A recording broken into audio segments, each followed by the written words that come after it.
On one this morning, wasn't I? Hope you're having a great Friday. Here we go. The Friday before Christmas. It's so festive. Almost like Festivus. And how great was the Corporate Greg Festivus extravaganza earlier today in for Slee and Trav. I liked the part where it was just Mace and Corporate Greg. I don't think Mace has ever sounded better. But Andy Kamenetsky's here. You can always count on a Cambro to bring in the festivities of a holiday and the Festivus. So let's get to it. We got breaking Lakers news. We got breaking Rams news. We got breaking news, yo. Mason and Ireland, your Friday afternoon. A holiday Friday right now.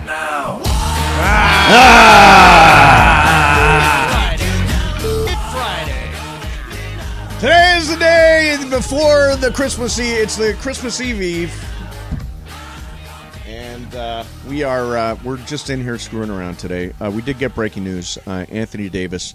The Lakers have clarified and said it is a stress injury to the foot. They're going to reevaluate in 7 to 10 days. And Woj has tweeted that the hope is to avoid a procedure on the foot.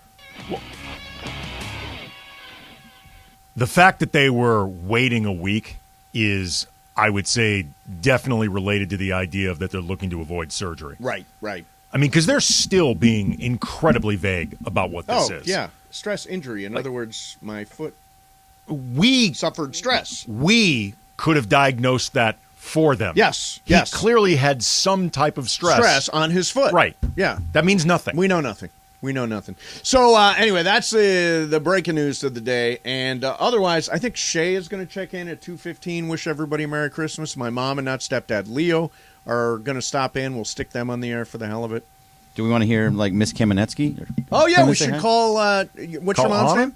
We could call Anna. My mom. Or your mom, yeah. No, not a good time for my mom. Okay. But my mom's calling in, too. Yeah. We can call Anna. Is your mom calling in? I can have Jan call. Have Jan call Bobcat. All right, and we're playing a game. Who's listening? Steven Corona, you're on 710. Who's listening? Thanks for taking my call, guys. I got an opinion about the Lakers situation as a whole. You mentioned the decision-making, what decision they should make to trade or not to trade. Here's the thing. It's the decision-makers that have me really queasy about this team. This collaborative process is just not working. No one seems to be taking full responsibility for the decisions being made in regards to the roster, and it's not really going to change. So whether they trade for somebody, don't trade for somebody, you have the same decision makers in place. You don't have a modern front office. Janie Buss is not putting any money into that, it would appear. And to me, no matter what they do or what they don't do, unless they change the organization from the top in terms of the decision-making structure and abandon this collaborative process, it's not really going to change, in my opinion. Okay, Steve, thanks. That's a really nice Christmas wish. No, he's right to a degree. Like, I think right now the buck stops with Rob Pelinka. Buck stops with Jeannie Buss. You think? Yep. Because she's the one that empowers Rob Pelinka. Well, yeah, but she can change out Rob Pelinka. Then the buck stops with her.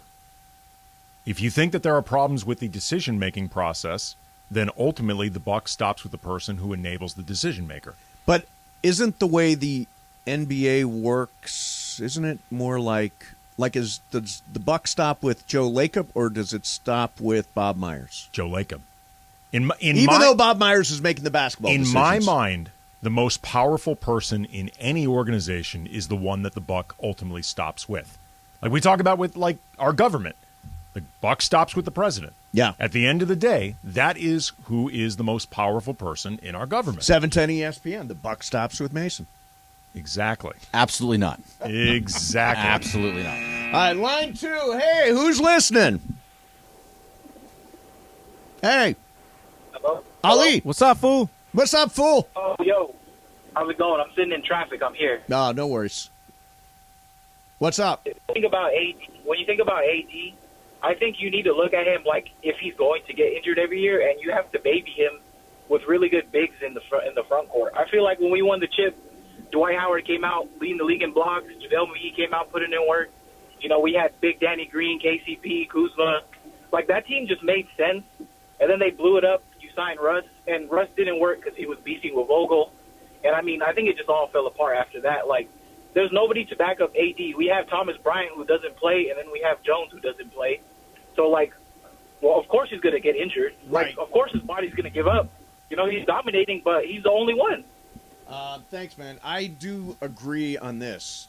They went too guard heavy in constructing the roster. I mean, if you want size, Thomas Bryant is your guy. Thomas Bryant's played pretty well. And he's played pretty well. Damian Jones, not a factor. No. Last year, Dwight Howard and DeAndre Jordan were both unplayable. Yeah, they were awful. This team, the front office seems to dislike the concept of wings. They seem to really dislike the idea. In a league where it's all 3 and D. Yeah, they're zagging while everyone else is zigging. The wrong zag. Yep. All right, more calls coming up. Again, who's listening? I just wonder who's out there. We have full phone calls, so obviously people are here are and listening. listening. Yeah. Oh, let's do one more. Let's line 4. Hey, line 4, who's listening? Hey, this is Juan from Long Beach. Hey, Juan, what's up, man? Hey, Merry Christmas Eve, guys. Thank you. Thank you Merry very much. Thank you very much. Hey, it's one of those weird days, man. I have all boys, and we decided to have a fourth one, and it's a baby girl. Congratulations, man. No, well, Please tell me you're not listening from the delivery room or anything like that right now. No. Okay. She's already 5, man. Oh, okay. She's already 5. It made it sound like you just had a baby. So I'll she's take my 5. applause back. Yeah. I'm just playing. No. So I thought I was done Christmas shopping, got everything done early, like a responsible adult. Yes. And it looks like I'm some present shorts for my daughter, man. And So where are you going? Where are you going? Where are you going to get him? At this point, man, it doesn't even matter. I'm thinking whatever's available, whatever's open, basically. Yeah, that's how you. A very special daughter. I'm just going to give her whatever I can find. Hopefully she's not listening, Juan. What's her name? Her name is Grace. All right. So Merry Christmas to Grace. Thanks for checking in, man. I got all my Christmas shopping done super early. I did my best. You know, most of our shopping now revolves around our daughter. Yes. But we got her some pretty cool stuff, and we managed to get it in on time before the bell. So excited. I buy one gift for people. I'm not like a massive. I try to choose one really meaningful gift for my mom and not stepdad Leo and my brother Travis. Those are the only people I buy for. Juan and I do not exchange gifts. I would be cool with doing that. Anna typically likes to do something. Right. Like she gets very, very into all elements of the holidays. Yes. But we have scaled back on that because I'm always like, look, you don't need to get me anything. I don't necessarily need anything specifically on this day. Yeah. If you're going to spend the money, I'd rather you just spend it on my daughter, our daughter. Right, I'd rather you just spend it on Lily. But, I think there's an experience she wants to have from it. So we've just scaled it back. Now, Lily is probably not listening right now. No. Oh, she is decidedly not listening. So what's the big gift? Oh, God, I hope nobody is listening. Is Anna listening? But she knows what it is. Oh, Anna knows. Anna knows what I would it hope is. she would. She is getting some type I like of... that you're doing it in a very low voice. Well, just in case You she's know listening. Andy Kamenetsky? Maybe she won't hear Don't us. tell him. It's dramatic. Dramatic music. She is getting I think it's called like a Nintendo Switch or something. Oh, okay. Oh, that's a great gift. And she's getting a guitar. A guitar. Yeah. I bet you Ever- love that, has by she the ever way. played guitar? No, but she's wanted to learn for a while. She's very into music. She's very into music discovery, which is really fun because she's, in my opinion, discovered a lot of great music. Yeah. And she really likes... And how old is she? She is 11. Actually, at Cam Brothers, I tweeted out, she's a really talented artist. Okay. Like, she's very into anime-style animation, Oh, and yeah, drawing right. animation. Like And- Bergman's kid. Yeah. Like Riley. Yeah, And- Riley loves doing that And stuff. she drew this year our holiday card. She illustrated it. It's great. I tweeted out at Cam Brothers with her permission for people to see it. It's really fantastic. What exactly...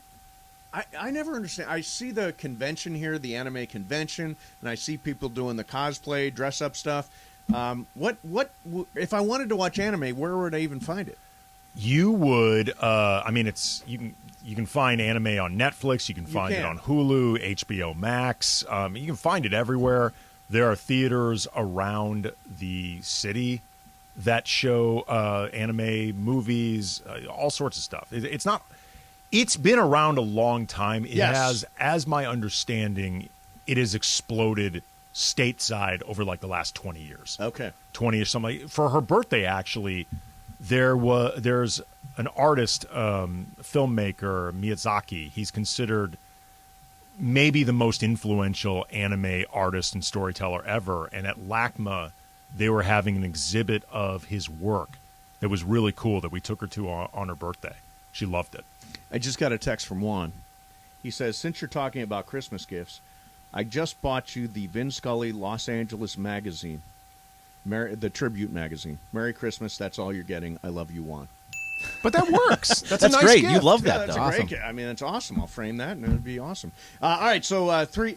By the way, F the clock today. Okay, so just if you say I'm just going to say rap. okay. So You have Valvoline 3 here. most Yeah, Valvoline. popular shots Valvoline? in 2022. 3 most popular shots if you go to a bar. Any guesses? Tequila shots. Well, I want to, if there are any A type particular. It has to be like shot. specialty shots. of, I'm going to guess Lemon drops. Yeah. lemon. Okay, if it's a tequila shot, Fireball. What tequila? Patron? Yeah. No. The most popular tequila shot this year. Don Julio. Casamigos. Yeah, Casamigos. Casamigos, yeah. Most popular vodka shot this year. Belvedere. No. Grey Goose. Guy walks into a bar. I want a shot of vodka. Make it a Stoli? no. Stoli. Ooh. A Tito's. Tito's, that makes Tito's, sense. oh. But a shot of Tito's? Tito. Now this last one I do not know. Yeah. It's not Fireball. I just got a text from one. Not Fireball. This is it. It is coming in second place. It's called a green tea shot. La Juan, you're listening. Yeah. I just want to say hola, Juan. Yeah. Hey, Juan's listening.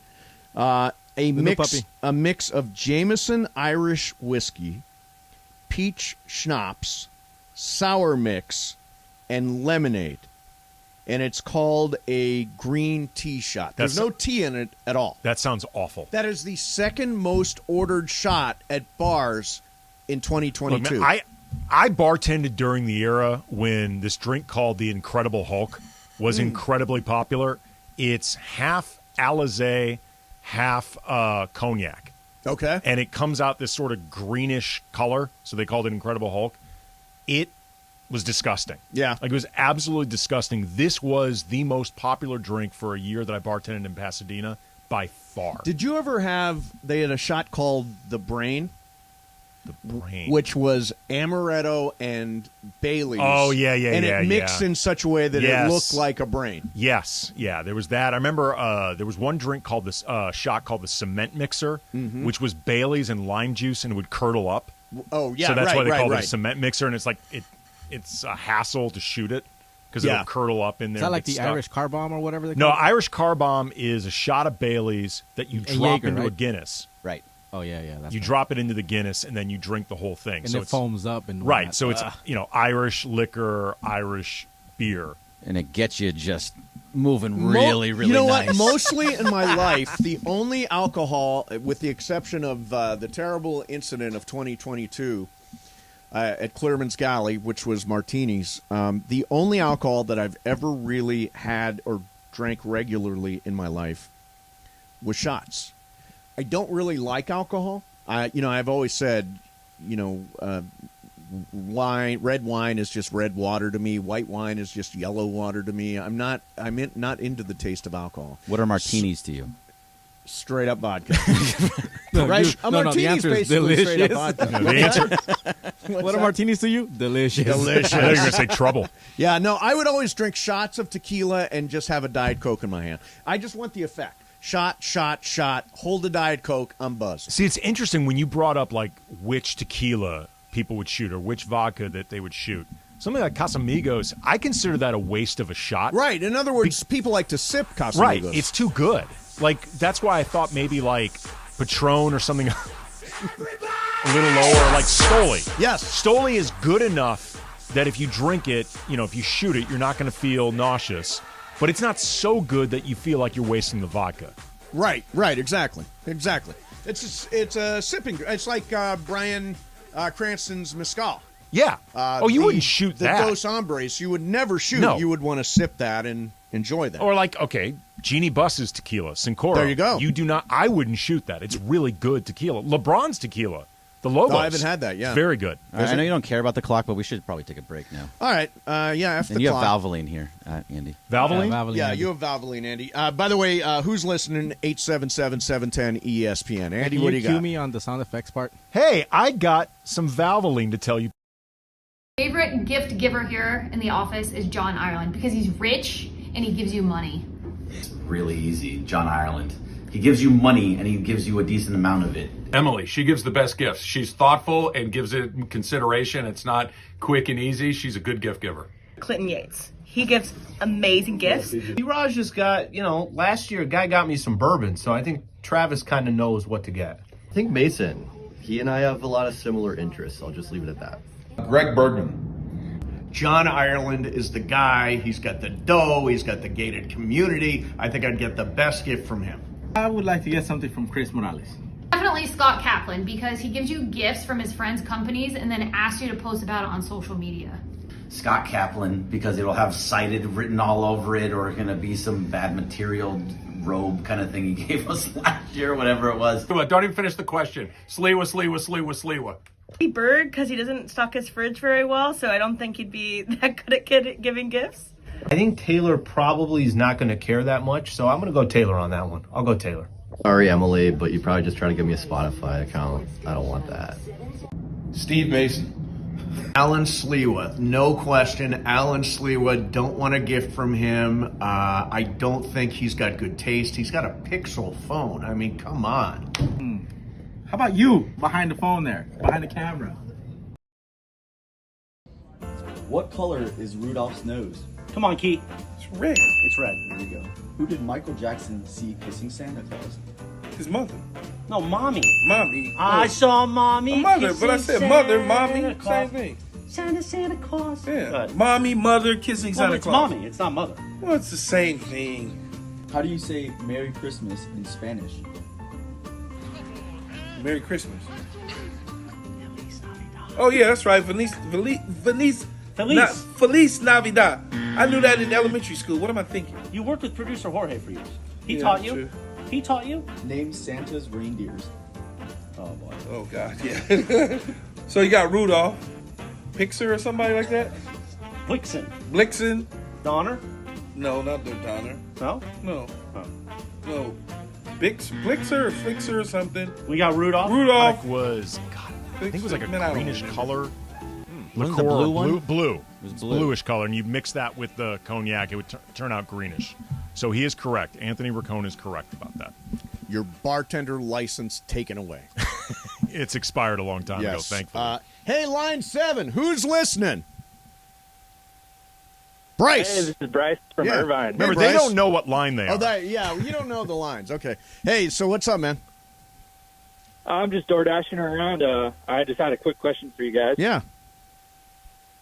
What is the best / gift you've either gotten or given someone It's a for very, Christmas time? very good question. Hey, thanks for door dashing, man. It's tough work.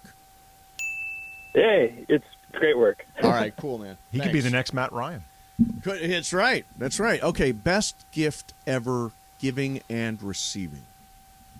So, best gift ever giving and receiving. So the best gift I ever got was I was 6 years old. I got a big wheel. It was gigantic. That was a gigantic thing in my neighborhood. I was like the last kid to get a big wheel. So I remember that very distinctly. Best gift I ever gave was a... What do you have? Trying to think. Best gift I ever gave, I think it was for a Mother's Day and was pretty soon after our daughter was born. So this is a period where my wife is just really tired because newborns are exhausting. Yes. I surprised her with a day and night stay over at a hotel, like Oh, that's somewhere nice. in Hollywood. It was like a really nice place. Yeah. Arranged for her to get a spa, like took care of everything for her. Right. And for like 24 hours, childcare was on me. Oh, and nice. she got to sleep uninterrupted.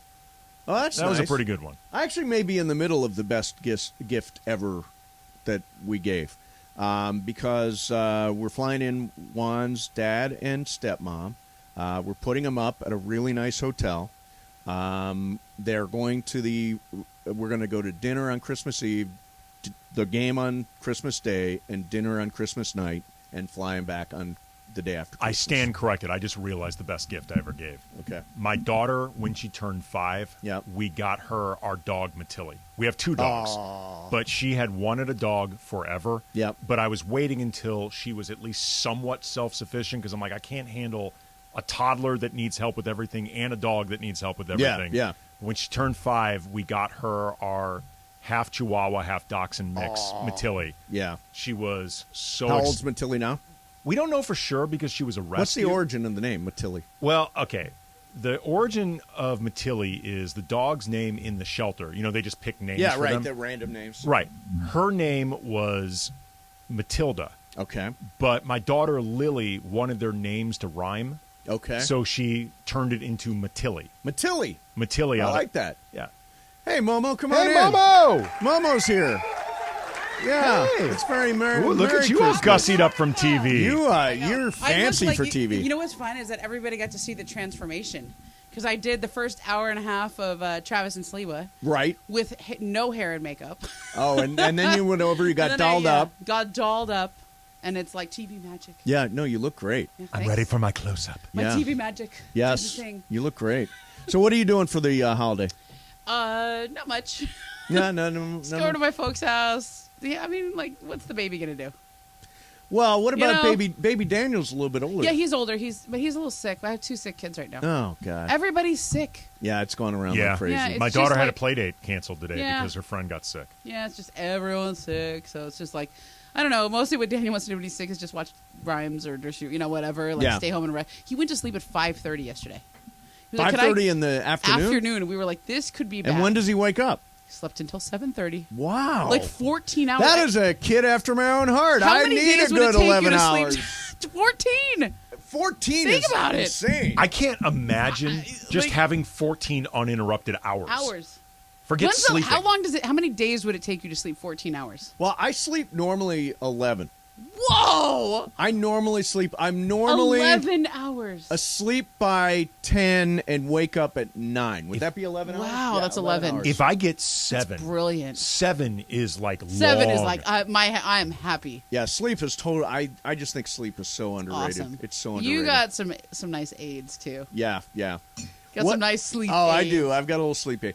So, what's the inside scoop on the Anthony Davis thing? Not as bad as everyone thought. Oh, is that He's right? feeling better. Yeah, I was just on with Woj when I think he tweeted something, but the sense that he's actually feeling better and that they're a little more optimistic now than they were even a week or two ago. Like it's, so even though they're saying it's a stress injury to the foot, which sounds really generic, and Woj says they'll reevaluate in 7 to 10 days to try to avoid a procedure. Correct. It feels like to you they're going to be able to avoid the procedure. Well, I don't know if I go that right. far. I'm not going to put that. But in your I would mouth. say it sounds like people were like a little more optimistic today than they were a little before. Let me ask you this, Momo, though. They're happier about it. Like a little, like you take a deeper breath. Yeah. How's that? Why do you think they're being so vague about what this is? Overthinking it. Are they? I mean, look, things that are stress injuries, stress things on your bones. Very scary when you're talking about big men and their feet. Sure. Okay, Mhm. a lot of Bad wheels. Yep.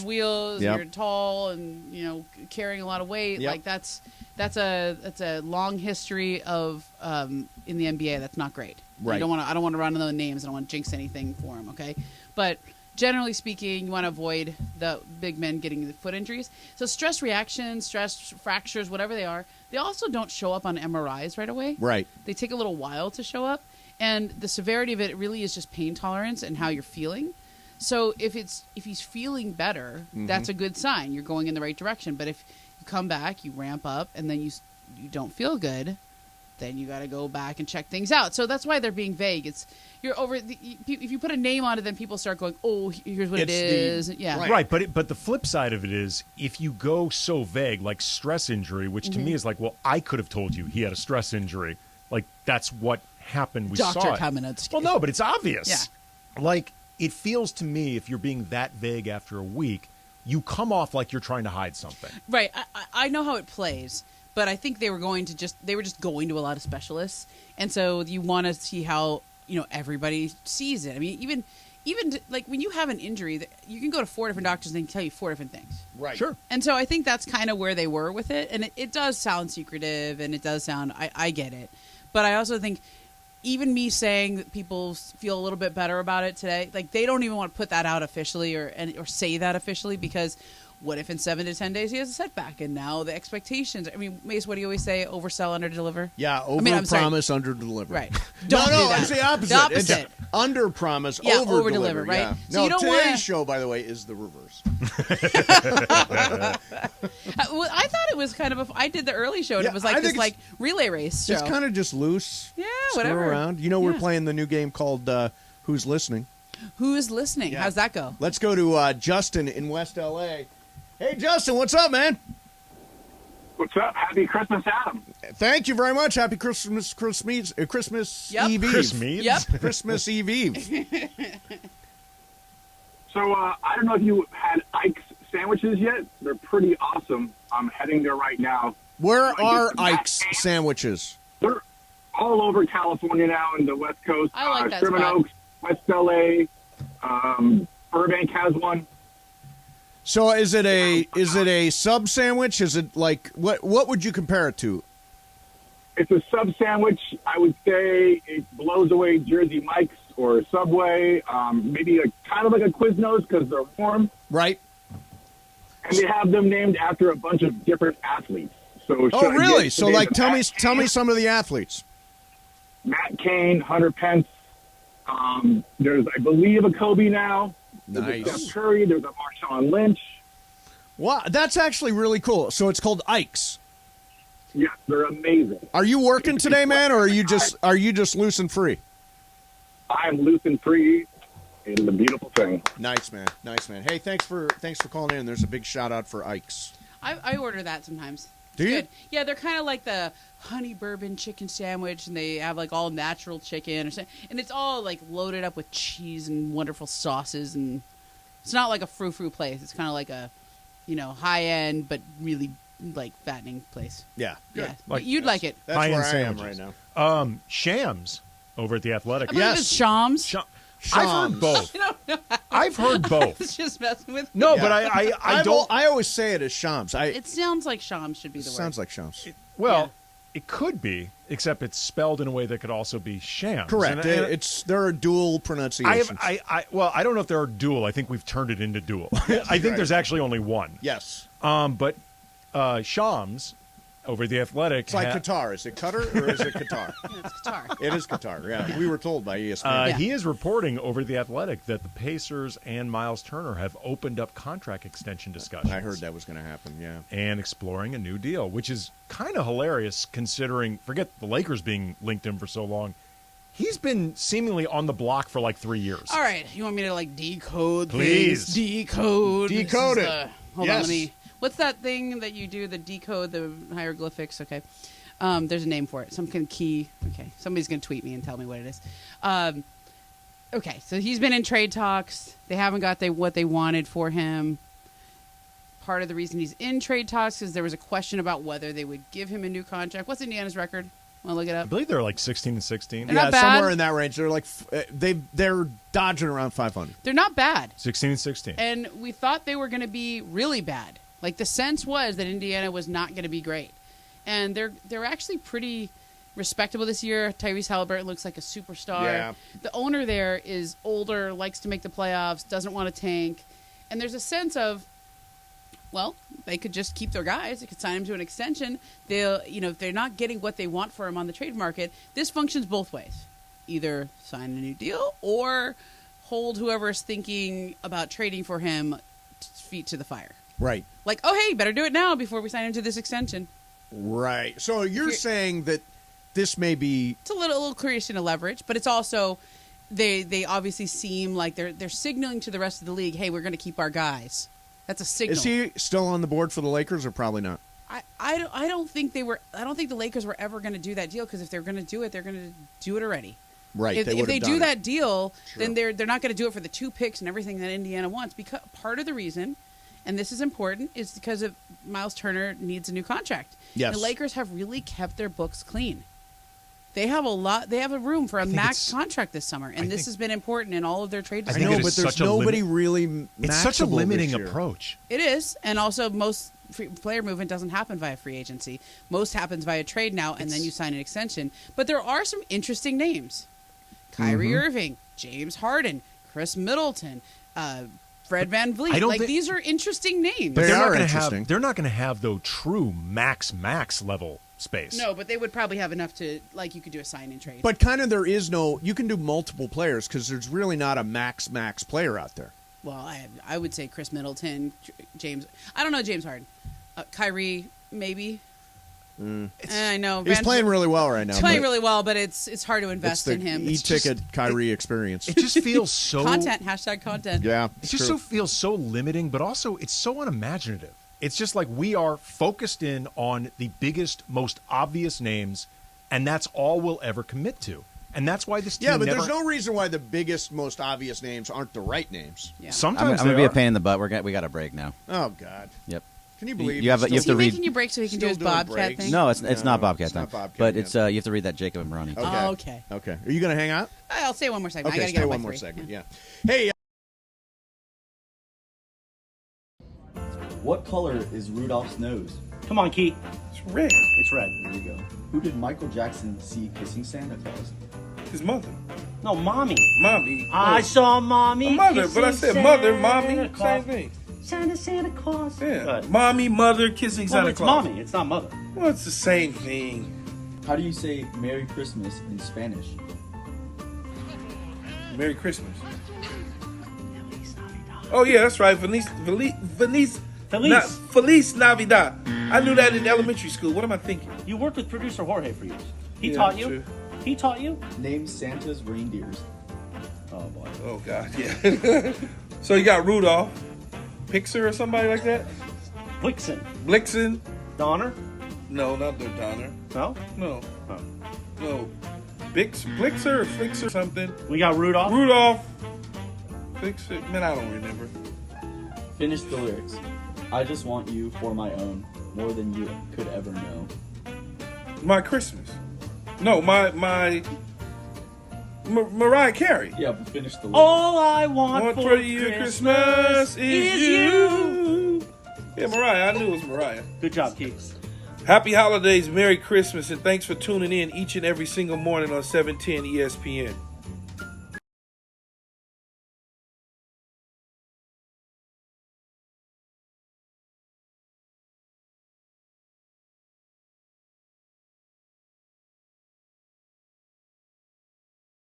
Favorite gift giver here in the office is John Ireland because he's rich and he gives you money.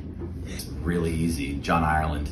He gives you money and he gives you a decent amount of it. Emily, she gives the best gifts. She's thoughtful and gives it consideration. It's not quick and easy. She's a good gift giver. Clinton Yates. He gives amazing gifts. Raj just got, last year a guy got me some bourbon, so I think Travis kind of knows what to get. I think Mason. He and I have a lot of similar interests. I'll just leave it at that. Greg Bergman. John Ireland is the guy. He's got the dough. He's got the gated community. I think I'd get the best gift from him. I would like to get something from Chris Morales. Definitely Scott Kaplan because he gives you gifts from his friends' companies and then asks you to post about it on social media. Scott Kaplan, because it'll have cited written all over it, or going to be some bad material robe kind of thing he gave us last year, whatever it was. Don't even finish the question. Sliwa. Bird because he doesn't stock his fridge very well, so I don't think he'd be that good at giving gifts. I think Taylor probably is not going to care that much, so I'm going to go Taylor on that one. I'll go Taylor. Sorry, Emily, but you probably just trying to give me a Spotify account. I don't want that. Steve Mason. Alan Sliwa. No question. Alan Sliwa. Don't want a gift from him. I don't think he's got good taste. He's got a Pixel phone. I mean, come on. How about you behind the phone there, behind the camera? Hey, Laker fans, John Ireland here. Have you downloaded the new ESPN LA app? You got to get this thing. It's great. You can get Travis and Sliwa, Mason and Ireland, Sedano and Cap, and all of our Lakers talk with Slee right in the palm of your hand. You're just one tap away from everything Lakers. You could even win Lakers tickets. React to the Lakers on ESPN LA app. Download the new ESPN LA app in the App Store or on Google Play. Around not being used? Bring it to Puente Hills Toyota today for an instant cash offer. Puente Hills Toyota, the house of yes. Producer Jorge, are you ready with that wheel? Hit it! All right, spinning the wheel of questions on an effing Friday and on Christmas Eve. Here it is. What is your most memorable Christmas? Your most memorable Christmas? For me, because, I grew up not celebrating Christmas. Yes. So I really only started doing it when I started Anna. when I really started dating her. Right. So I would say either the first time we did Christmas as boyfriend girlfriend, because she was at the time kind of feeling down because she wasn't with her family. It was the first time she hadn't been with her family on Christmas in a while. So I did my best as the know nothing about the holiday Jewish guy to try to do Christmas right, or first Christmas with my daughter when she was very an infant. nice. Very nice. One or the other. Momo, most memorable Christmas? I feel like it was when I was a kid. Yeah. Like when I would just get up and I the one that's popping into my mind was when I got the Vanilla Ice CD for a present. That's big. That's I was big. really excited about that. And I literally just put that on repeat and learned all the words that night, and I still know them all. Did you know the dance and stuff? I don't think I knew the dance, but that was back when we used to listen to CDs and Oh, tapes yeah. and stuff. Oh, yeah, back in the day. And so, for me, being a kid on Christmas was really great. I would always write a letter to Santa, and I would leave it. I was like any good Jew. Right. By the way, write a letter to Santa. have you ever seen? You can find this on YouTube. It is so funny. Vanilla Ice doing some interview on MTV where he's explaining because I believe Queen sued him over this because this Queen won. Yeah. Right. This is definitely this is under pressure. Like sure. the whole thing is under pressure. Yeah. And he's explaining why this isn't actually under pressure. He's like, theirs is do do do do do do do. Yep. Do do do do do do do. Ours is do do do do do do do. That do do do do do do. he added the It's not the same. It's not the same. It's like listening to Shut on a Cap. It's so funny. Hey, Bergman, what's your most memorable? Well, you didn't celebrate. Well, What's but your I most have memorable celebrated Christmases. Oh, that's true. Yeah. So when I first started dating my ex-wife, now I was over at her place for a Christmas, and being the Jewish guy that never celebrated Christmas, I was sleeping in a bunk bed on the bottom level, and my daughter Haley, my daughter-in-law, whatever you want to call her, she came in and started screaming, "It's Christmas! It's Christmas!" And I shot up and banged my head on the top of the bunk bed because I was not expecting somebody coming in and screaming at me. But it was fun to watch it, then to see everybody, her and a bunch of other kids going around and opening up all their presents. It was fun. Besides my head being in pain. That's your best Christmas. Yeah, best Christmas. That's my. No, you asked me what my most. My head. I was in no. concussion protocol for Christmas. You asked me my most memorable Christmas. You did That's not true. ask me the best one. True. Yeah, that's good. You're lucky you even remember it after banging your head. Well, I might have had a concussion. Hey, Jorge, what about you? Most memorable? Yeah, I'm with Christmas? Momo on this one. I guess when you're a kid, I got my Niners jersey, number 80, Jerry Rice. I was the happiest kid in the block. Everybody was jealous because I got a jersey. Nobody thought I liked football, right? But, because I like other kind of football. But I got my '80s my Jerry Rice. Jersey. Random question: why are you dressed like a cowboy today? You look like a member of the Village People. Come at me. I just got the hat. I saw guess the hat. it's a Santa hat Yeah, more than it's a Santa hat. Right. So, I saw it at the and store. it's not a Niners jersey. It's an ESPN it's an ESPN jersey. hoodie. Yeah. Okay, good. Yeah, That's so all it right just then. felt festive today. Yeah, festive. I'll tell you, my most memorable Christmases were at my grandparents'. We called my grandmother Gable and Grandpap. The reason it was Gable is because when I was a little kid, I couldn't say Grandma, and it came out Gable. So Gable and Grandpap. And on Christmas Eve, we would have the Night of the Seven Fishes, and great Italian tradition, Which you still do. We still do a variation of. Yeah, we've actually successfully. It's hard to get seven fishes. We're going to try to do it tonight. We're going to a great seafood restaurant. We're going to try to add up to 7 fishes. But she would make. There'd be shrimp cocktail, and there'd be bacala, which was cod in dough, bread dough, and she made eel one year, which I did not partake in. I don't like eel. Tuna, salmon. I mean, we had 7 fishes. What's the significance? Do you know? Of the 7 fishes? Yeah. I don't. It's just an Italian thing. Somebody might know. Aunt Bridget and Uncle Johnny were there. Yeah. I mean, everybody. So We have those 2 are my questions. I got the answer to my first question. Remember, I was talking about the key to decipher things. Yes. It was the Rosetta Stone. The Rosetta that Stone. was what I was looking for. Got it. Somewhere. Somebody tell us what the 7 fishes. Twitter is is helpful. Yeah, if Yeah. you know the origin of the 7 fish, we did it all the time. My grandmother, boy, what a piece of work she was. Let me tell you something. Didn't matter. Didn't matter when you showed up. You could be really on your A game in terms of weight, or you could be on your D game in terms of weight, big, small. No matter what, she would say, she'd pinch your belly and she'd say, "Wow, middle-aged spread." I'm like, I am at a historically low weight. My great grandmother on my mom's side, Sophie, rather mean lady. She told my mom on her wedding day, "White was never your color." Wow. Yeah, that's rough. White was never. Gable couldn't hear, so she had trouble hearing, so she talked really loud.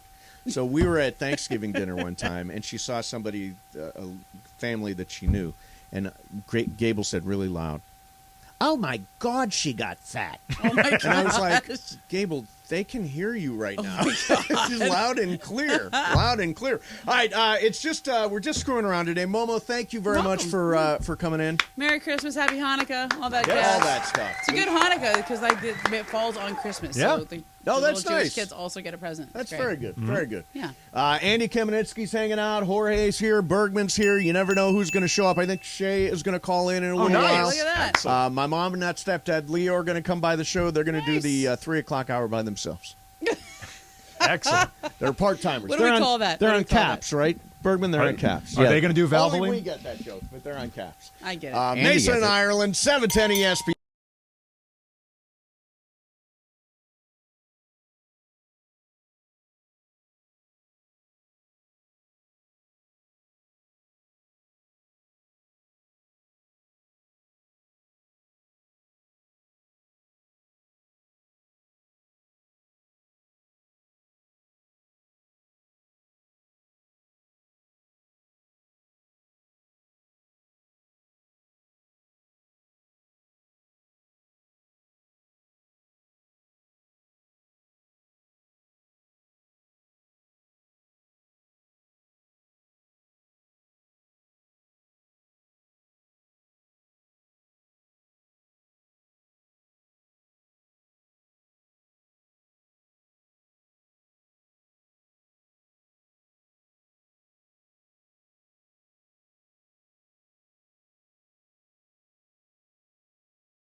AK, Andy Kamenetsky, continue your Friday afternoon.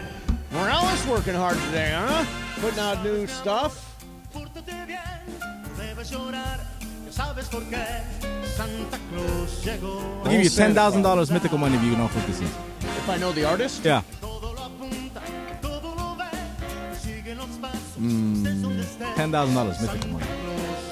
I'll say Bad Bunny. Nah, no. He's got a Netflix series. Oh, it's Eugenio Derbez. No. That's a He good dated guess, though. Mariah Carey. Oh. I will say Nick Cannon. No. Oh, he dated Mariah Carey. Oh, God, this is on the tip of my tongue now. Fernando. No. It's not the guy they played at Dodger No, it's Stadium. Luis Miguel. Luis Miguel. Yeah. They need the mythical money, too. They did it on the afternoon show yesterday. That's the only reason. So we're doing we're doing today. It's just a loose show. I know you guys are like driving around and it's Christmas Eve and you're shopping or you're getting your food or you're spending way too much on a honey baked ham. By the way, those things are like $100. I'm excited for you. Can we talk about Ron? Talk about Ron. Let's talk about Ron. So we go. Hey, Ron. We searched a lot. Hey, Ron. We searched a lot for a puppy dog because we lost Fredo this week, and this is the one. The picture is the one that sold us. Right? He's a scruffy little terrier mix in a shelter. Took to us right away. We decided no more names from The Godfather because our last two dogs didn't go well. So no Sonny. His name is Ron. After, of course, the character in one of the greatest movies of all time, Anchorman, much to Bergman's chagrin. Overrated. Not. And Jorge, you've never even watched Anchorman. Oh, what are you He talking watched about? it. I did. Oh, that's right. You did. Yeah, you get it, right? Oh, it's it's cool. People in the business especially love Anchorman. Did you watch Spirited? Good afternoon, Mace. Good afternoon. No. You're never going to watch it. I am. I'm going to watch it. But now we've overhyped it. Good afternoon. Good afternoon to you. Has everybody seen it now? I don't know. Did you ever see it? This Andy? is the I have Ryan not Reynolds, seen it, Will no. Ferrell. I'm aware of it, but I've not seen it. Yeah. By the way, We're all missing out. we're doing a new thing today called Who's Listening? And it's 877-710-ESPN. I just want to know, like, on this day, what are you doing? Have you done your shopping? What are you eating? Did you have a real tree? Did you get your tree? We got our tree today. It is the saddest little tree you have ever seen, and it cost us $75. This feels, though, in the theme of you are rescuing a dog from a shelter. You're rescuing this tree from a sad life This by tree itself. would have had a very sad, lonely Christmas. And Is this the tree that you tweeted out? Yeah. You need a really big star for that tree. No, we don't put a star on the tree. What do you put on the top?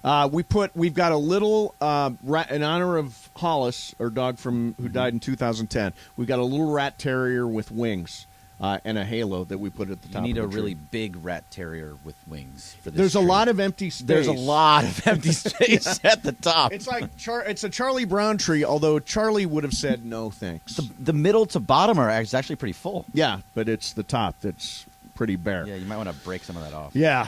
So, Jorge, I found this thing today about weather in Waterloo, Iowa. So, we have this thing in L.A., too, where if it's raining, they will take a reporter like, I don't know, the one that popped into my mind. I Dallas used to work with Raines? her, Sandra Endo, right? Oh. From okay. Channel 11, just random reporter. They will stick them on a street corner. And they will say, okay, now talk about the rain. We'll go to Sandra Endo, who's got the latest on the rain, and she's just standing there. It's part of Stormwatch. Stormwatch, exactly. So in Waterloo, Iowa, they got a really big storm. And apparently they don't have an enormous staff. And so the sports guy was asked to go out and report on the snow, to stand in the street and say it's snowing. Listen to the way he handled this. There are multiple clips. Listen to the way he handled this. How you feeling out there? Again, the same way I felt about 8 minutes ago when you asked me that same question, right? I normally do sports. Everything is canceled here for the next couple of days. So what better time to ask the sports guy to come in about 5 hours earlier than he would normally wake up, go stand out in the wind and the snow and the cold and tell other people not to do the same. I didn't even realize that there was a 3:30 also in the morning until today. It's absolutely fantastic, Ryan. You know, I'm used to these evening shows that are only 30 minutes long, and generally on those shows, I'm inside. So this is a really long show. Tune in for the next couple hours to watch me progressively get crankier and crankier. How do I get that Storm Chaser 7 duty? I feel like Clint got the better end of that deal. You know, that thing's heated. The outdoors currently is not heated. Well, I'll tell you what, Ryan, I've got good news and I've got bad news. The good news is that I can still feel my face right now. The bad news is I kind of wish I couldn't. Can I go back to my regular job? I'm pretty sure, Ryan, that you guys added an extra hour to this show just because somebody likes torturing me, because compared to 2.5 hours ago, it is just getting colder and colder. Live in Waterloo for the last time this morning, thankfully, I'm Mark Woodley, News 7 KWWL. There you go. He got through it. That is straight up Festivus right there. That really is. He's airing grievances. He is airing grievances. He is angry at his employer. Yes. He is angry at his news director. At the news director. He's angry at the setup of the entire station. The anchors who get to sit in the studio where it's warm. He is mad. Yeah. Like, that was the snarkiest update I've ever heard. Snarky. Very snarky. I like that. He's like, why are you wasting my time? Why are we wasting everybody's time? Why am I standing in the cold? Yeah. And by the way, why do you need a reporter standing out in the snow? Yeah. We know what snow is. He is mad. He's mad. Good for him. All right, let's go to line one. Hey, who's listening? Hey. Nick Simpson. Who is this? Nick Simpson. Oh, Nick. Hey. Oh, thanks for your full name. Nick, what's going on? First of all, happy Hanukkah. Thank you. Thank you. And thank you guys for all the fun, all the sports, all year long. Oh, that's very nice of you. It's Nick. Thank you. I was thinking about Kevin Durant's foot injury. Yeah. And I'm wondering if that's what AD has. Remember, Kevin Durant many years ago had a foot injury that kept him out like for a whole season? Yes. So you're wondering if it's the same. Okay, happy Christmas, happy Hanukkah, all that stuff. That's the Jones fracture that she's referring to. Right, and it's not, we don't believe that to be the case. Momo said they are optimistic around the team. It is right now listed as a stress injury, going to miss at least a month. They're going to reevaluate in 7 to 10 days and try to avoid a procedure. I would think that if they knew he had a Jones fracture, there'd be nothing more to keep re-diagnosing or reassessing. You can't play with that. Right. I can't imagine. Yeah, that's gone for a year. I cannot imagine that if he has a Jones fracture, that they're actually trying to find a way that he can play on it. Just to be clear, there is no reporting at all that he has a Jones. That's Nick wondered, and Steve, I'm going to take this a step further. Okay. There's no reporting on what the injury is. That's fair. That's fair. You have no idea what this injury specifically is. Hey, Rob, what's up? Hey. Hello. Hey, what's up, man? Oh, Roberto. Sorry about that. What's up, Roberto? Hey, how are you guys? I'm over here in Playa Vista. Oh, nice. I love Playa. My brother lives over there. That's a great spot. I don't actually live here. I'm just delivering food here. Oh, what service do you deliver for? DoorDash as well. DoorDash. Nice. So do you find that to be good work? You know, I just left construction work to do this, and I make more money and less injured. Nice. Well, hell, that's a good gig then. Good gig. What else? Are you ready for Christmas? You know what? This year I'm kind of skipping Christmas. Really? How's come? Well, not so great news, but I lost my mother and grandmother in the same month. I'm so sorry, Very sorry to man. hear I'm that. so sorry.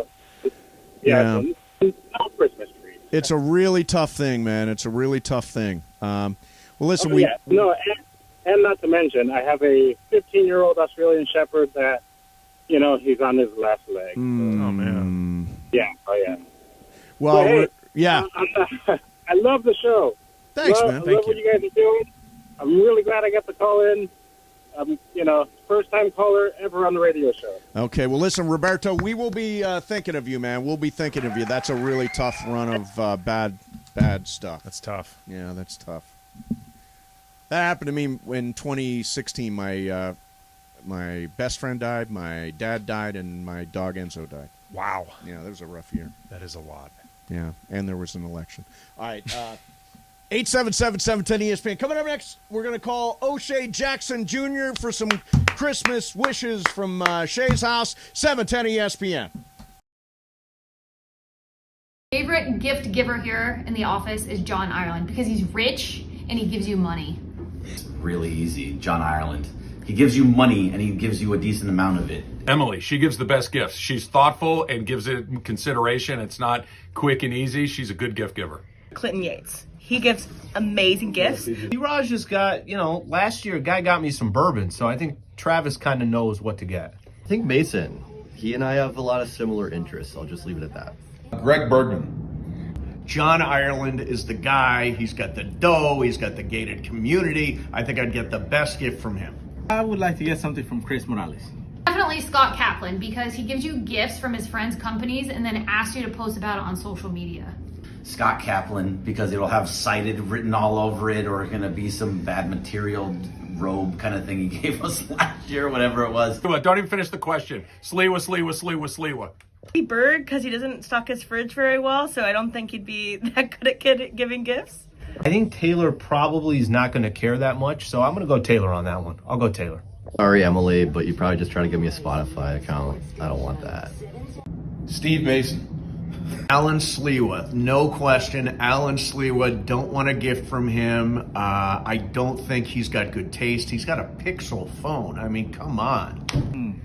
How about you behind the phone there, behind the camera?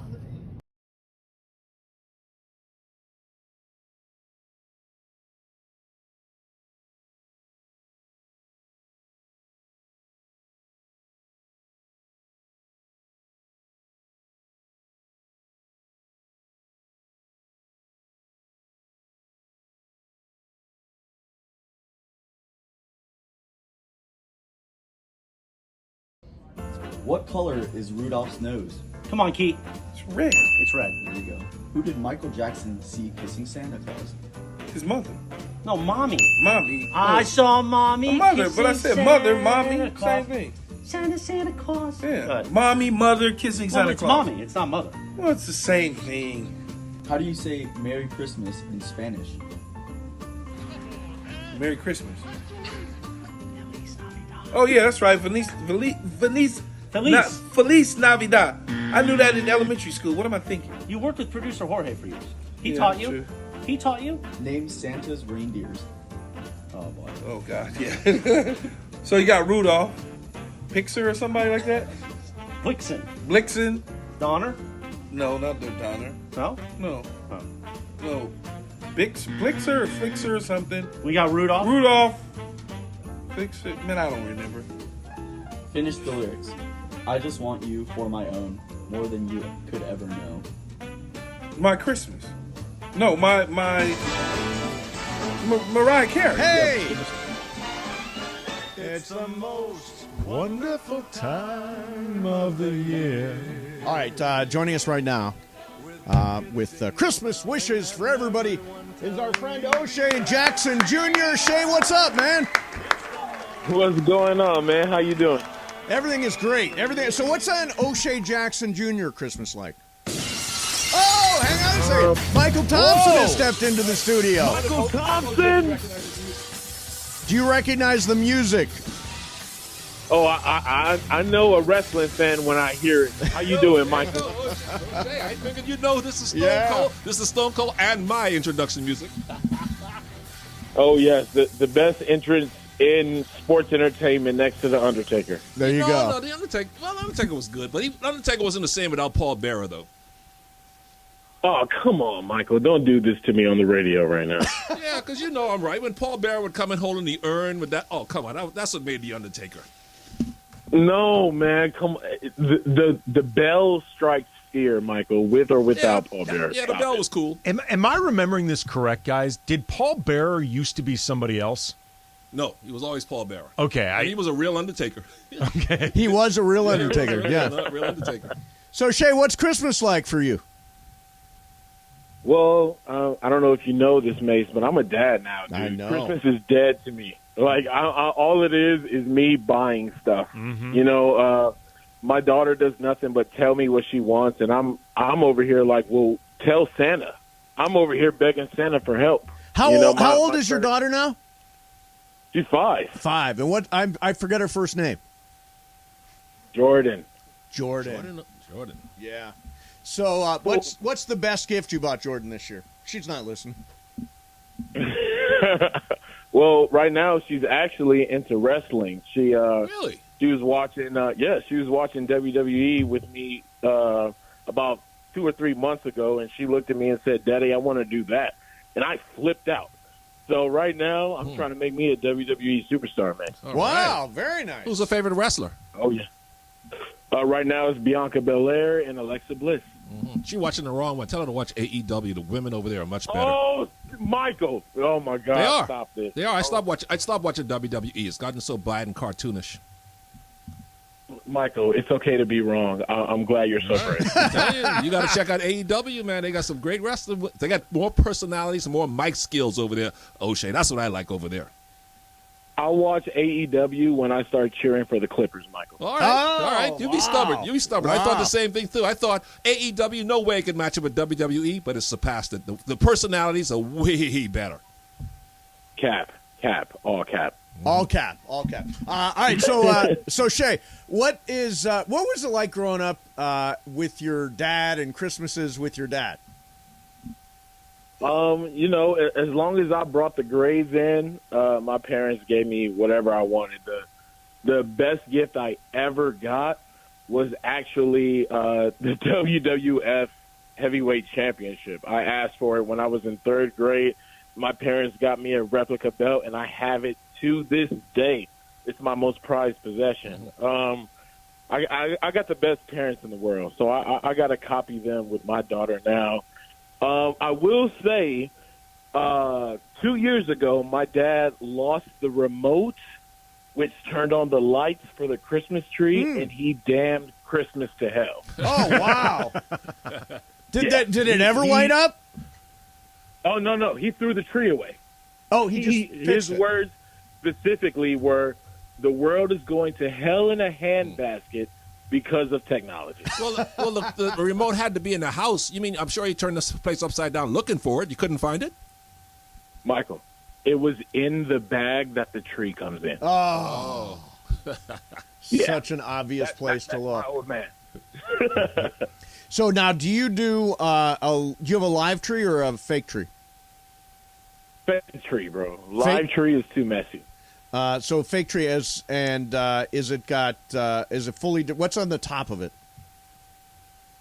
The top of it, regular star. You know, my daughter fills the rest of it with Disney characters and complete nonsense. The older I get, the more I hate the tree. I'm surprised on top of your tree isn't a Kobe bobblehead or something. Michael, don't give me ideas, bro. You know, the top of our tree for real is a menorah. No, although Jewish. We do have a menorah ornament though. That is one of the things hanging from the tree. But at the top is in 2004, the first game that Shaq played as a member of the Heat, coming back to the Lakers. It was Christmas Day.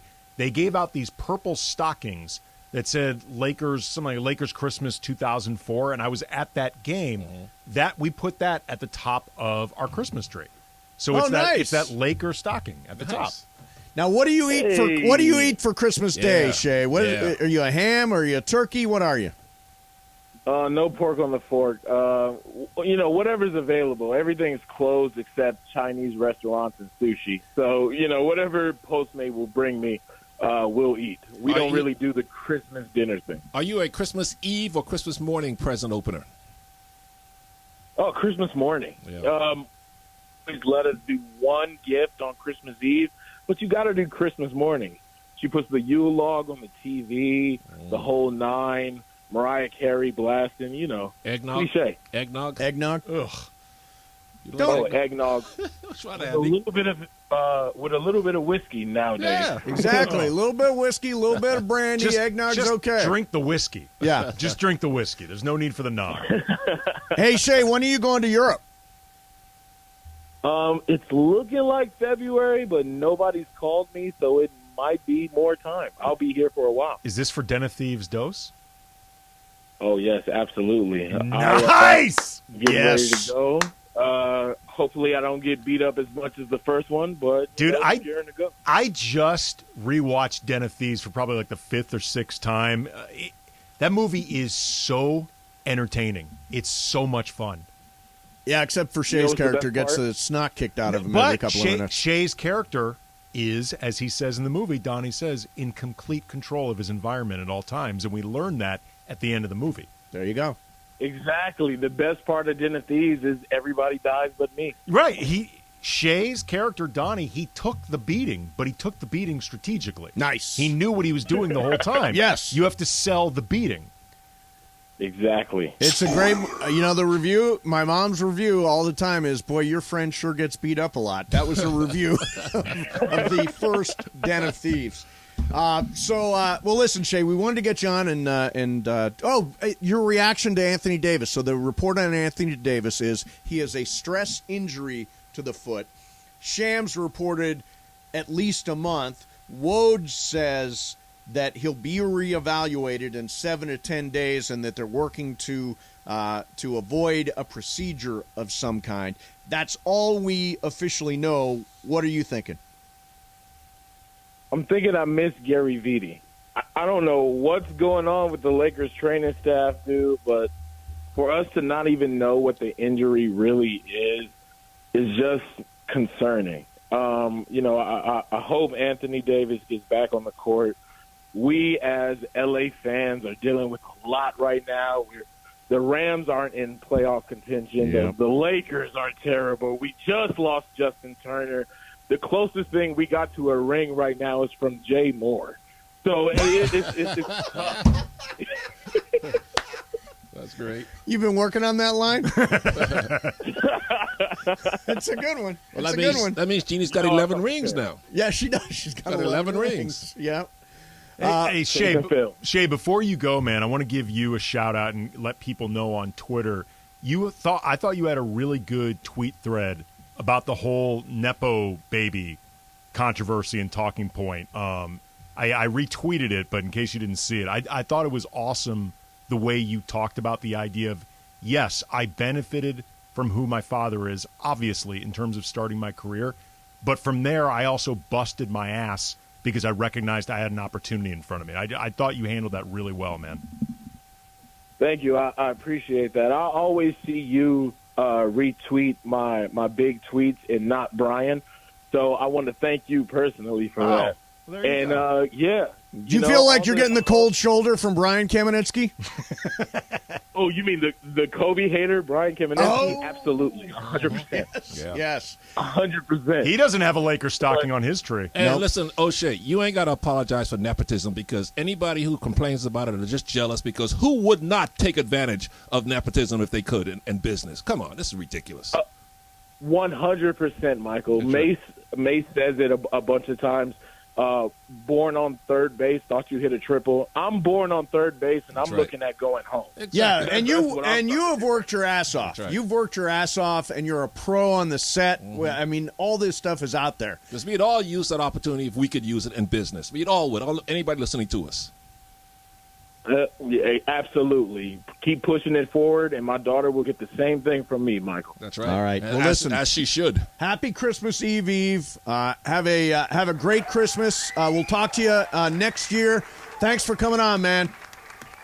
Of course. Merry Christmas to all the fans. Make sure you're thankful for all the blessings you have in this world. And I don't tell you enough, Mason, but I'm so grateful for our friendship, man. Thank you for letting me on the show, letting me come into the studio. It is one of the biggest joys of my life. I was a fan before I was a friend. I want you to know I love you to death, man. And get off that Cartoon Network. Go over to AEW. Watch some real wrestling. All right. Hey, listen, love you, man. Love you too, bro. All right. There's O'Shea Jackson Jr., who, by the way, who has done the work. Yeah. There are some people. There are some people. What do you think of that? What do you think of nepotism, Mace? It's just a reality. Right. Right. It's just you can't help it. There's nothing wrong with it. You're not in control of who you're born to. Exactly. And if you're a parent, wouldn't you look out for your son or daughter and make sure they get the advantages thing I too? don't like is it's the people that don't do the work. right? Yeah, sure, It's like you can't just ride You You're still right. have Yeah, to do the work. Exactly. But if you're not willing to do the work, for the most part, like, for example, in O'Shea's business in Hollywood, if you're not willing to do the work and you don't have the talent, for the most part, you will get weeded out. It'll only get you so far. Right. Exactly. Yeah, Like- and the thing about Shea is on the set, he's a pro, No, man. I mean, look, knows his But not so lines, much- delivers in the But moment. not so much in the entertainment field. I'm talking about just in the business world. If your father owns a business or something and he wants to give a high position to his kid, what's wrong with that? Nothing. Who could object to that? Nothing. I mean, Hank Steinbrenner Right. took over for George. Right. Right. Exactly. And at the end of the day, the Steinbrenner kids we're talking about, Yeah. or whoever, Was they- Jerry Buss not supposed to hire Genie? I mean, Right. come on, Yeah, people. right. And then from there, the Bus kids that have been involved Yeah. with the business, They're it is working. up to them to put in the work and do well with Exactly. So, MT, we've invented. Oh, first of all, I want to say this before we go. This is for you. Me? You got something for me? Yeah, this You? is for you. Nope, this is from. You were gracious enough to give tickets to my friends Whoa! Morgan Whoa, and Shane. They're coming back on the 15th for the Philadelphia game. And they wanted you to have this for Christmas. It's a bottle of Camus. Wow, they didn't have to do that, but thank you, Morgan and Shane. Shane, yeah. Thank you, guys, and I'll thank you for this in person when you come to the game on the 15th against Philadelphia. By the way, my mom and not stepdad Leo are going to be here. I hear that. They cannot wait to meet you. They're not racist?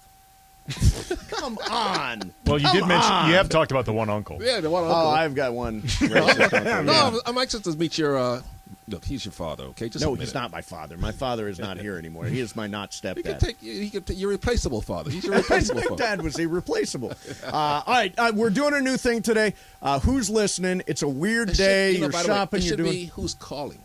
Oh, who's calling? Yeah, because they're on the line. Okay, who's calling? 877-710-ESPN. Am I right, Andy? Hey, Bergman, you clammed up. What's going on with you? I just talked for a long time. Oh, you did. You did like the Greg Bergman experience. Well, kind of. But I mean, it was a Travis and Sliwa show, but there was a bunch of people with Kirk and you and Momo.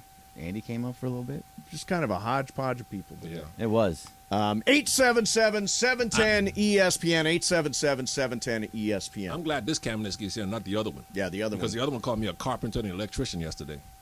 What did he say? He said that in my era, when I came in the league, we were just a bunch of electricians and carpenters. Brian said that? Brian said that? Oh, I texted him with capital letters yelling at him. Now, yeah, I mean, your era was not that. Maybe 40 years before you. There you go. See, Yeah. there you go. Was Not Willie your Mays era. a carpenter? Was Willie Mays an electrician? I consider everything pre-integration the Carpenter era. Yes. No, not Willie Mays. They played Well, integration. I didn't say Willie Mays. Yeah, I I said agree with you on the other stuff, yeah. yeah, like the Kuzi era, kind of. Yeah, probably was. No, probably was. You 60s. you were ushering out the Carpenter era. But do you Can we know agree why on that? they were insurance men and carpenters? Because they didn't make enough They didn't money, make enough money, right. to live all year off the money. No, I understand that, but also it was in part because they were looking to fill all these slots because they weren't allowing black players But in. no, not the Kuzi era. Blacks were Well, playing no, by but then. his era was kind of the end of what I would call the Carpenter era. The Carpenter era. All right. Mikan was the Carpenter era. Let's be honest. Yeah, no, Mikan was the Carpenter George era. Mikan was an insurance I didn't salesman? say that he wasn't great. He was great, but everybody else was a carpenter or an Everybody in electrician. the Carpenter era was not Carpenter level. There were still great players, but And by the way, there's nothing wrong with being a carpenter. I of admire course their not. skills. I wish I could put a nail Yeah. in the right, board. but that doesn't mean you have a great jump shot just because you're a carpenter. All right, MT, I want you to listen to this. You know, All I right. owned a business for a long time. Sure. And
MT hanging out? I got Game of Games today, Christmas theme. Oh, it's Christmas. Didn't Ireland tell you that? No, he didn't tell me anything. No, I got Game of Games, Christmas theme, multiple choice, and Pepe's going to play too. Very nice. By the way, and your parents will be here, so they can play. Yes. Yeah, so we can have a whole. Maybe we should start Game of Games like 3:35 since we have so many players. Okay, let's do it. Yeah, let's do it. By the way, Merry Christmas to everybody out there right now, and it's Anthony Davis, the news. Michael Thompson. Any reaction? Yeah, it is what it is. I expected him to be out for a while. Now, Ramona says he's coming in feeling well today, feeling better today. So who knows? That could be another week, 2 weeks. But no matter how long he's going to be out, the guys have got to suck it up. Everybody's got to do a little bit more. Get Austin Reeves and Russell Westbrook back in the lineup, hopefully tonight. And the Lakers got to do their best to just hover at 500. If they can play at 500 without Anthony Davis, I'll keep him 3 or 4 games under 500. And then when he comes back in a month or whatever, 3 weeks, then they could go on another type run. The thing about this team right now, Michael, is that you've got LeBron and then an enormous drop to probably Lonnie Walker. Yeah, or Thomas Austin Bryant, Reeves, Austin Reeves. Yeah. Russ. But that's Russ. Russ. If healthy, it's Russ. That's why collectively everybody's got to raise their game level of game up just a little bit and contribute a little bit more to make up for the loss of AD. Let's go to Jason and Downey. Hey, Jason, what's up, man? Hey, guys, how's it going? You guys are saying who's listening. Gentlemen, I am always listening. Thank you, man. Thank you guys, because I'm a letter carrier for USPS, and these are the roughest time for us, but we're almost done. One more day. Tomorrow left to work, and I'm ready to roll. But real quick, I actually want to give my boy Bergman some flowers. He was really awesome the last couple of days on air, man. Thanks, man. He was damn good. And, kind of wish he brings back the dance party hoedown on your phone. So I just want to say, Bergman, please keep it up. I know you sound grumpy when you answer the phone, but you did such an amazing job, guys. Awesome, one Jason. thing I want to say. Thanks, man. One last thing I want to say to Michael Thompson is, and I'll take this off air, MT, you can only have one, The Rock or Stone Cold Steve Austin. Merry Christmas, everyone. All right, Merry Christmas, man. That is a tough choice. I love them both. And The Rock has so much personality, so much charisma. But I tell you, man, it was just something about Stone Cold Steve Austin. When that glass would break, which, Jorge, you can maybe back me up or dispute it. When that glass would break and Stone Cold would come up with that attitude, and Stone Cold, I love them both. You can give me either one, but I'm going to take Stone Cold. What are you, Jorge? Stone Cold all the way. Yeah. The beer cans, the whole thing on the ring. Over The Rock, awesome. huh? Yeah, and I love The Rock. The Rock was good. Don't get me wrong, and I enjoyed him. He's kind of cheesy, but the Stone Cold had that edge. You could to always him. smell what he was cooking. That's true. And the eyebrow? The eyebrow, yeah. I love The Rock, too, but, man, Stone Cold was just different. Did you like the Ultimate Warrior entrance? No, that was all corny. I couldn't stand that guy. He couldn't talk. He just, shaking the ropes, running around like a crazy man. He had a great body, though. I wish I had his body. Let's go to one of John Ireland's neighbors. Live from Manhattan Beach. Mark, you're on 710. What's up, man? Hey, what's up, guys? Yeah, I wish I was. I'm outside the gates. Not like the all-nighter event. I wish I was, though.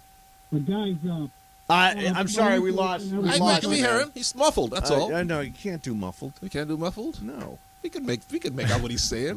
Yeah. Sounds like an air traffic controller. Yeah. Let me get one more. Sorry about that, man. You got muffled. Let's go to Tony and Chino. Tony, you're on 710. Hey, man. Hey, man. Afternoon, gentlemen. How are you? Everything is great. All right. Hey, I'm curious to know how you guys take out on lasagna for the family meal. That's what we're doing this year. Nothing wrong with that. That's a good one. What are you putting in it? A beautiful marinara. And you got lovely meat? Little meatballs. Meat or vegetable lasagna? Meat. Meat, yeah. Ooh, that sounds good. Now, do you have some bread that you can warm up with that? Garlic bread? Absolutely. What about a salad? What kind of salad you can have with it? We're going to do a mixed green with everything. You got the garbanzos, the fresh tomatoes. Nice. That's a crowd pleaser, wait a minute. Tony. What kind of dressing with the salad? You can have a choice of dressing, so you got a special dressing.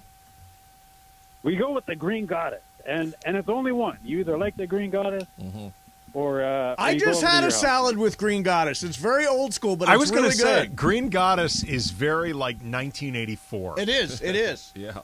Tony, are you Italian? A little bit, yes, sir. A little bit. There you How go. How many people coming for dinner?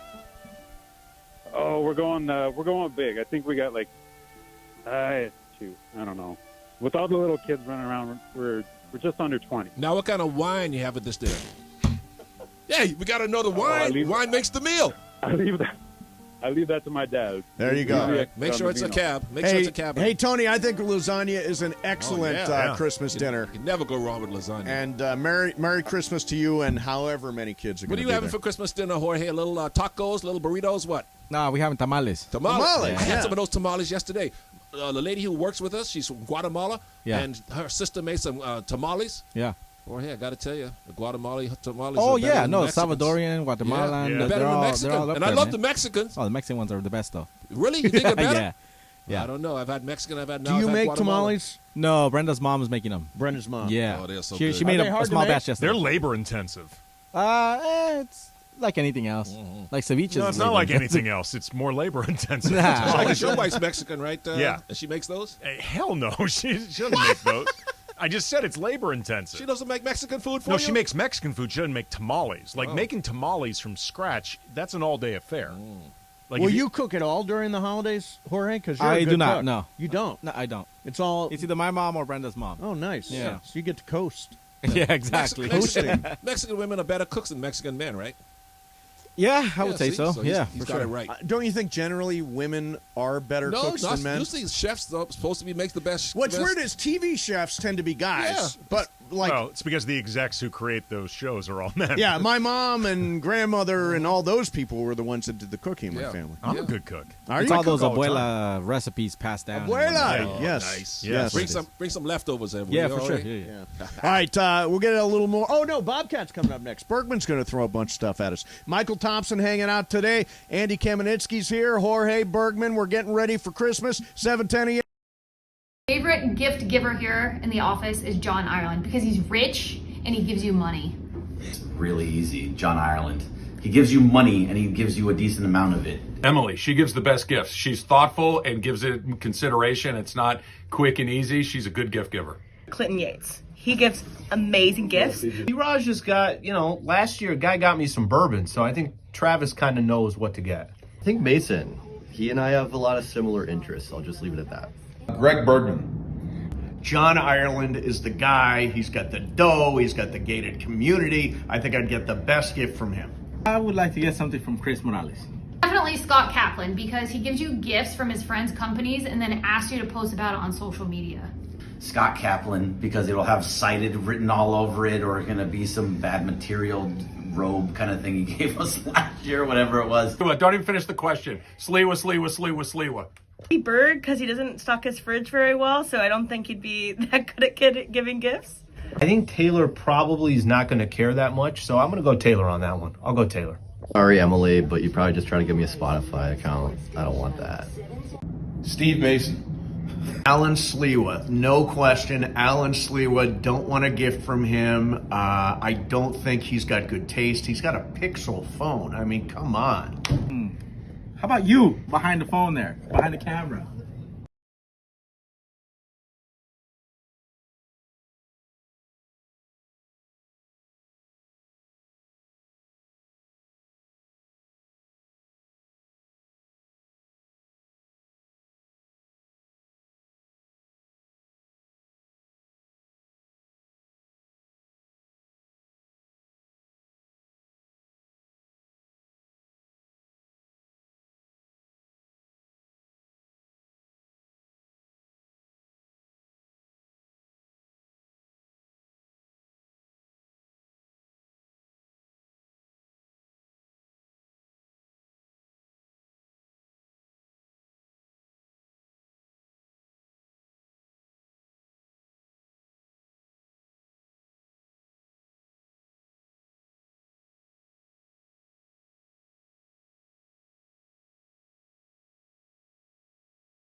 That's right. The other one got hacked.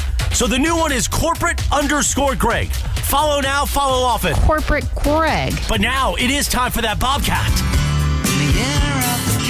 Bobcat. It's time for Bobcat. Bobcat. Bobcat time. Take it away, Corporate Greg. Corporate Greg. Public service announcement. Okay. This Bobcat in the coming year. That's what I was about to get to. Oh, actually. go ahead. Go ahead. Michael, did you know that next year this is not going to be called Bobcat anymore? Are you going to do that disservice to your mother? Well, it's not. It's not because we're going to celebrate Maite now. It's going to be called. What's up, fool? That's little Maite. That's Jorge's. So it's no longer Bobcat as the next year. What are you teaching that girl, Jorge? Well, she listens sometimes. She's in the car with her mom or grandma, What's up, whatever. fool? So she listens. What's up, You fool? know. All right. I like that. So it's Friday, and what we do on Fridays That's is the other words he teaches her. Whoa. That's just you, Michael. But so this on Fridays we like to just kind of go through the rundown that we're not going to get things that we're not going to get to for the week, and it can start all over next week. So at the very bottom, Mace, you have something that says London Zoo 2-for-1 voucher. What is that? Okay, so you guys will love this story. So a woman named Elena Bjorn was asked on a date to go to the London Zoo. And when they got there, the guy she was on the date with said, "Do you mind paying for yourself?" And she said, no problem. Then he used a 2-for-1 coupon. So she was paying and he was getting in free. The 2-for-1 was used that way, which has to be the cheapest guy in the world. But he could have used the 2-for-1 for both of them, right? No, you have to. You get 2 for the price of 1. In this case, she was the one who had to pay. He was getting in free. Are you kidding me? It's not just it's not just cheap. It's sneaky. It is sneaky. Did she just turn around at the gate and go, bye? No, she said they went to the zoo, but she immediately friend zoned him. Yeah, really. Which I think Why is the would right you waste the thing to time and gone once they went in the gate, she should have gone separate ways. Are you in a do you do a Dutch? What do they call it when you split? Yeah, you go Dutch. You go Dutch. I mean, did you go Dutch with Anna, or did you pick up every check? I did not pick up every check every single time because there would be. There'd be times she wanted to pay. So, and I think don't let also her pay. Well, there's also That'll matter you. there's the element of dynamics. Like I think also too for a lot of women, they don't want to feel like either the power dynamics of this somehow get inferred a certain way towards the man, but also too they don't want to feel like you're paying for everything. Therefore, there's an expectation that comes with that. Like an obligation. Remember those women when I was single? Yeah. I never ran into a woman like that. Bergman, what do you think of the 2-for-1 plan? So I think it's ridiculous on his part. First of all, it's sneaky. And apparently he tried to kiss her at the end of it too, which is a whole nother problem in itself. Are you kidding me? But I don't have a problem with going Dutch either. I mean, for the most part, I pay for absolutely everything. But the girl I'm dating, she wants to pay sometimes, like Annie was saying. She just says no, I'm getting it. No. They fight you for you don't want to argue those. No. You tell them put your money away. It's no good here. You say it over and over again. They're like, no, I want to pay. Tell them give it to a homeless guy outside or something. Here's the thing about Michael Thompson. I've heard this from many people that he's got very long arms when the check comes. Yeah, I like taking care of my friends. That's very nice. Yeah.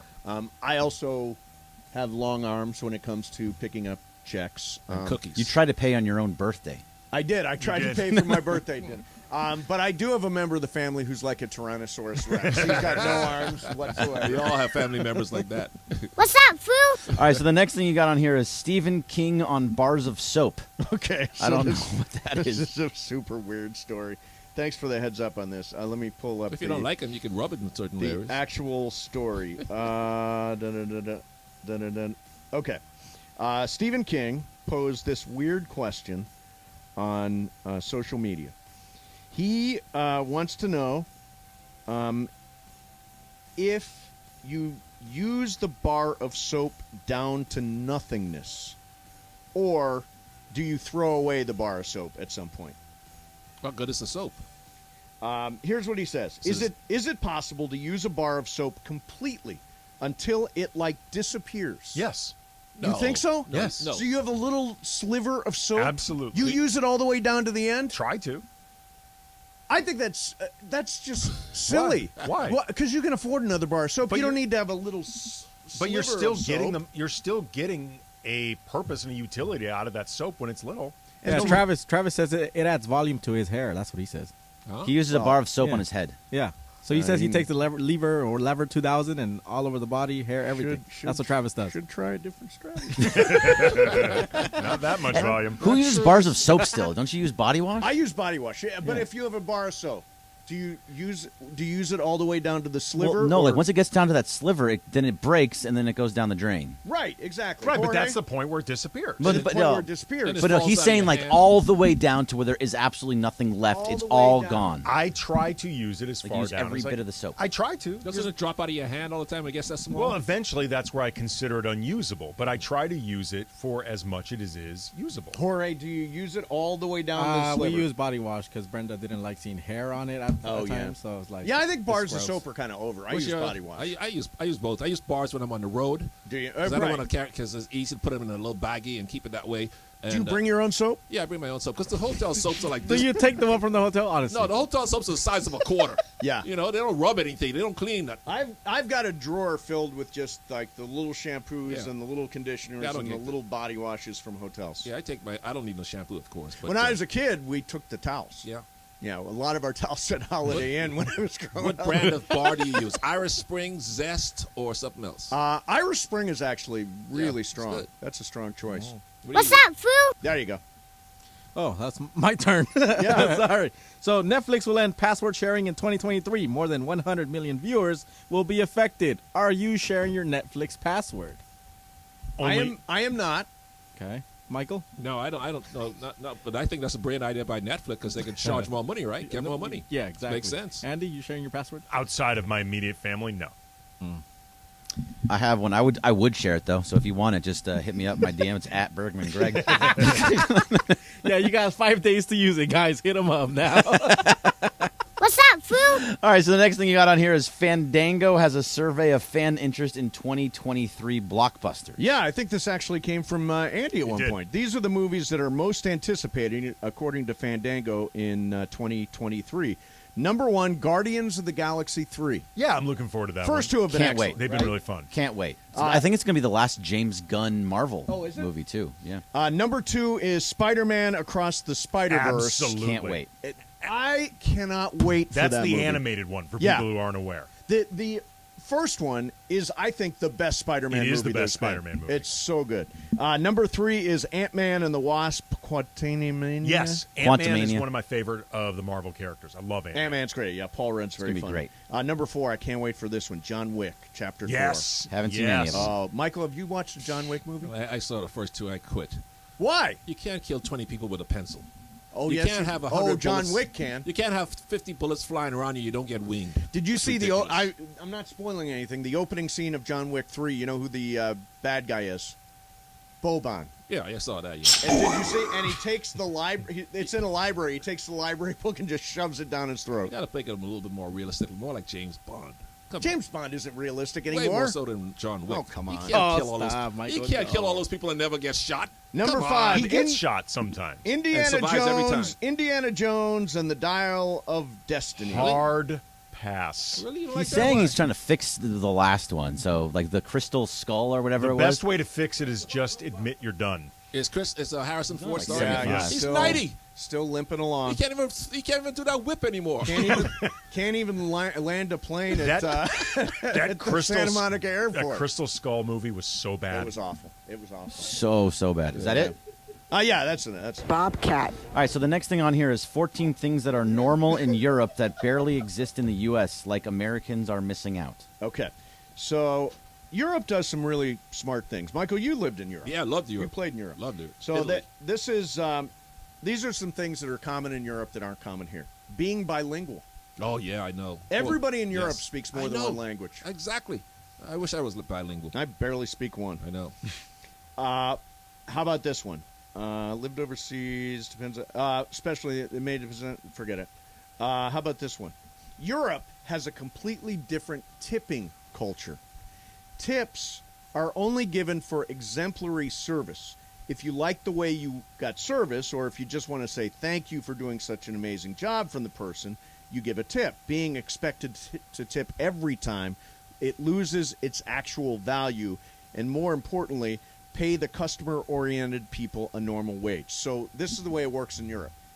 What does a waiter or waitress get paid here? It's like $2.60 or some ridiculously No, it's low not. number. It's got to be minimum wage. Yeah, you can't all go depends. below minimum wage. Got to be minimum wage, okay? So what they do in Europe is they pay their waiters and waitresses more so they don't have to rely on tips, and then people only tip when they do really exemplary stuff. As it should be. Yeah. Even over here. Do you tip no matter what? Yeah, but it all depends. I'll tip in no matter what. The service is bad, I'll leave something. But if it's great, I'll over tip.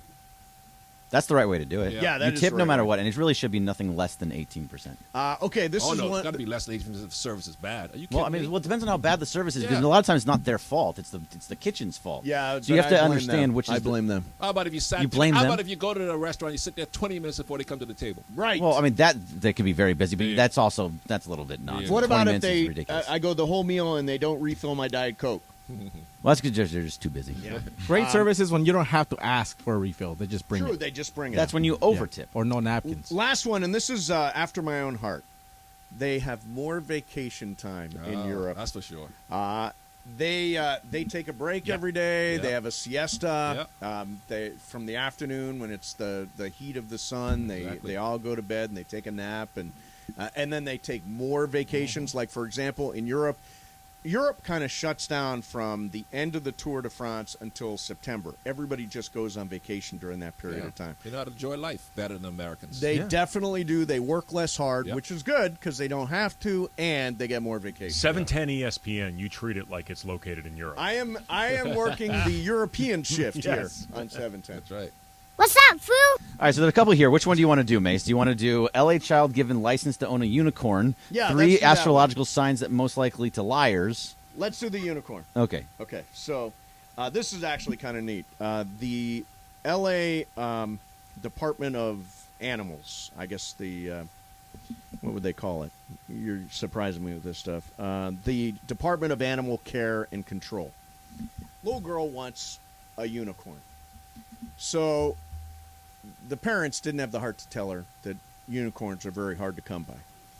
But the Department of Animal Care and Control issued a license for a unicorn and gave it to this little girl as she anticipated having one someday. Now, how did they manufacture this unicorn? Well, no, they didn't get she just got a license for a Okay. unicorn. She didn't get an actual unicorn. She got a permanent unicorn license from the Department of Animal Care and Control. So they didn't present her an actual unicorn. They just said, you are licensed. You are licensed to have a unicorn. Okay. Yeah, it's very nice. It's a nice next step. Yeah. What's up, fool? Most I don't know little if there's kids. a story there. Okay, well, you had it on there, so I'm Yeah, just I going know. through I the feel like list. most little kids, their next question would be, so where's my unicorn? I got where's the my license. damn Where's my unicorn? unicorn? Yeah. All right, so let's just end it with this and stay in that same area there, Mace. Study shows that hornier adults live longer. Seriously, not making this up. That's what it says. Okay. Makes sense. So You get more energy. Yeah. And that That's energy right. keeps you active, so that makes more sense. Okay, this is, it is a reality that if you are horny all the time, Have you a stay sexual- younger. have a high sexual have a high appetite. sexual appetite. Right. It means you're alive, Yes. man. It means you're Right. feeling something. You're ready to do Your something. adrenaline's pumping. You're always busy out looking to satisfy that urge. Correct. Yes. Like, keeps you occupied, just that in and of itself. And older people probably don't get as horny. Why are you looking at me? You're the oldest person here, Michael. Bobcat in the sack. What do you say? Yeah, I'm a bobcat in the sack. Yeah, I'm a twice a week guy. How about you, Michael? Twice a day. Twice a day. Wow, man. Is Julie involved? You guys are weak. You guys are weak, dog. I'm from the islands, man. We got them jungle fever. That's right. 4 to 5 times a week, gentlemen. You're a 4 to 5 times a week. What are you doing at 1:30 in the morning? Well, don't ask, Mace. Yeah, there you go. Bergman? I mean, when I have someone there, it's every day. Whenever you can get it. Yeah, exactly. Andy? As often as possible. As often as possible. There you go. What's up, fool? That's I'll Don do it. Rickles. There you go. That's Don Rickles used to say that honorary, legendary Jew. I'll just pay somebody to do it. It was great. All That's right. Don Rickles. So my mom and that stepdad Leo are going to be. I see Beto here. He's coming up in the afternoon. We've had virtually every fill-in host that I know. we have on the show today or on the air today. Where's Ireland? Ireland is celebrating because you guys are going on the road. today is Ireland's Christmas. Oh, okay. So he's opening presents and singing carols around the tree and all the stuff that John Ireland Did he does give his in servants the day off? Yeah, the servants have the day off. The animal groomer took the day. It's very, very nice. Oh, no, Beto's here. That's right. So he does have the day off. All right. We're doing just 877-710-ESPN. That's what we're doing. 877-710-ESPN. What's going on for Christmas? Michael wants to know what you're eating on Christmas Day. Yeah. Are you going to church? Yes, of course. That's part of it. Do you go to church, Michael, for Christmas? I don't usually go because it's too crowded. Yeah, but, it's I used crowded. to go a lot, but that is the reason why we celebrate Christmas. You know, it's not about presents, mate. It's not. By Gotta the way, remind you of that.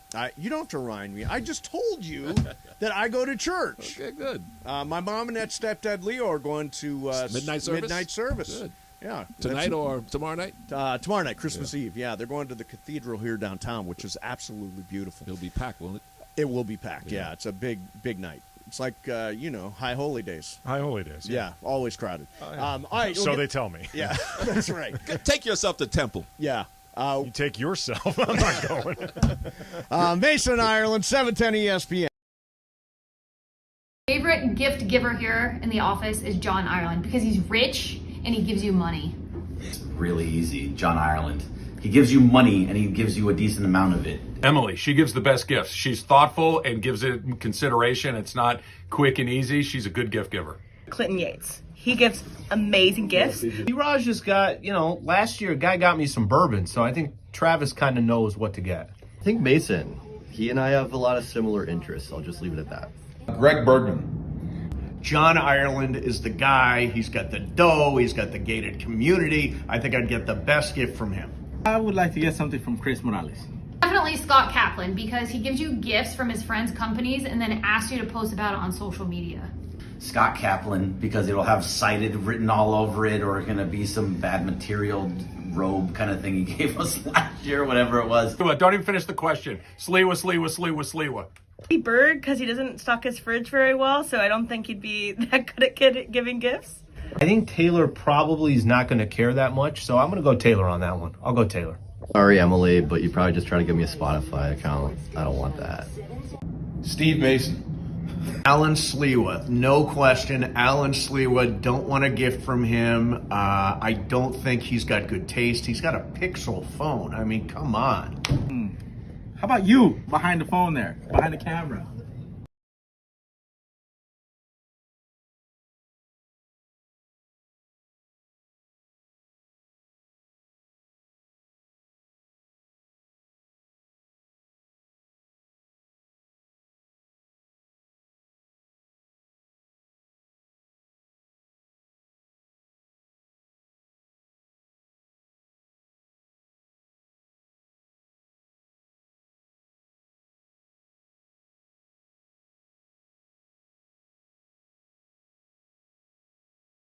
All right, Merry Christmas Eve.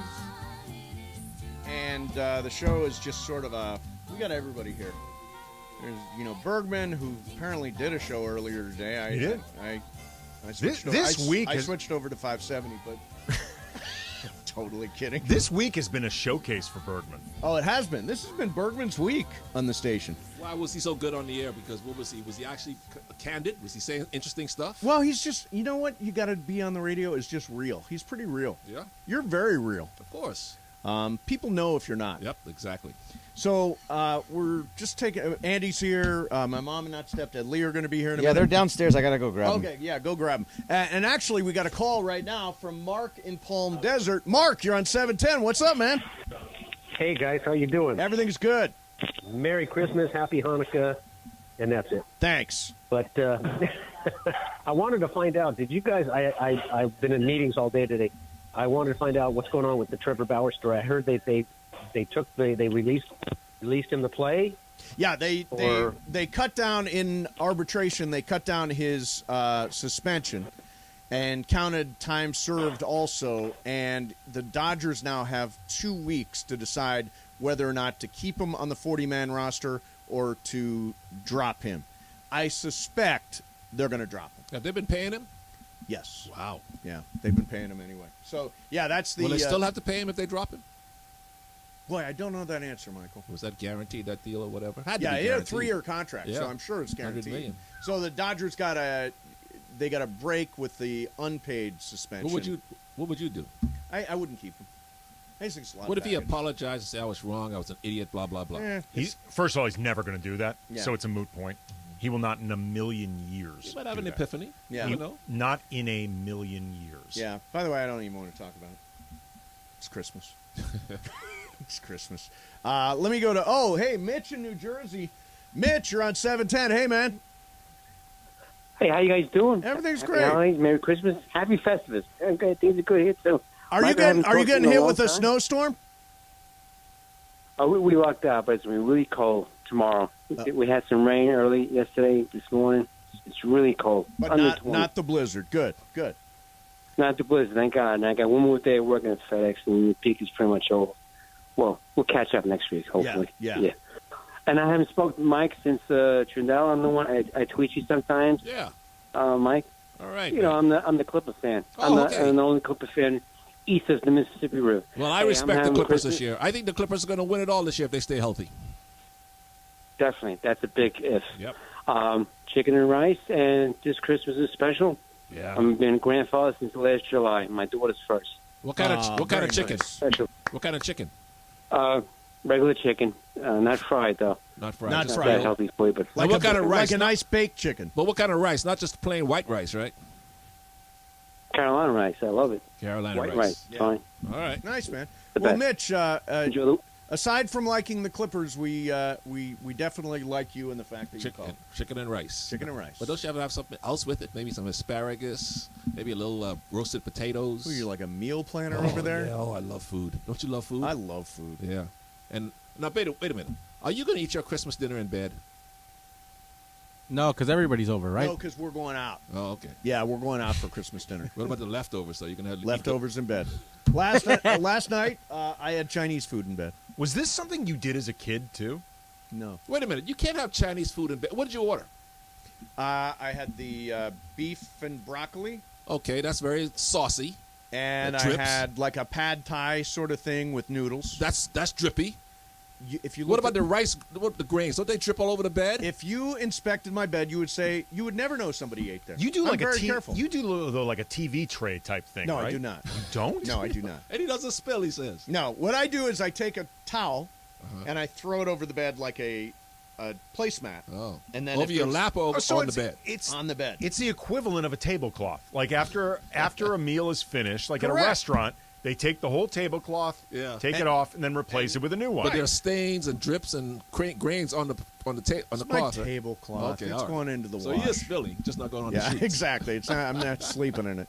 Hang on a second. Let's go to Andrea in L.A. Hey, Andrea, how are you? Hey, Mace. I'm doing well. How are you? Everything's great. Merry Christmas Eve. Merry Christmas Eve. I just called because on November 28th, Michael Thompson had asked you if you had gotten the Christmas tree, and you said yes. And he even asked you, was it real or fake? And you said real. I posted it in your I posted the audio from the podcast. No, did you really? You posted the audio from the podcast? In the circle, in the mafia.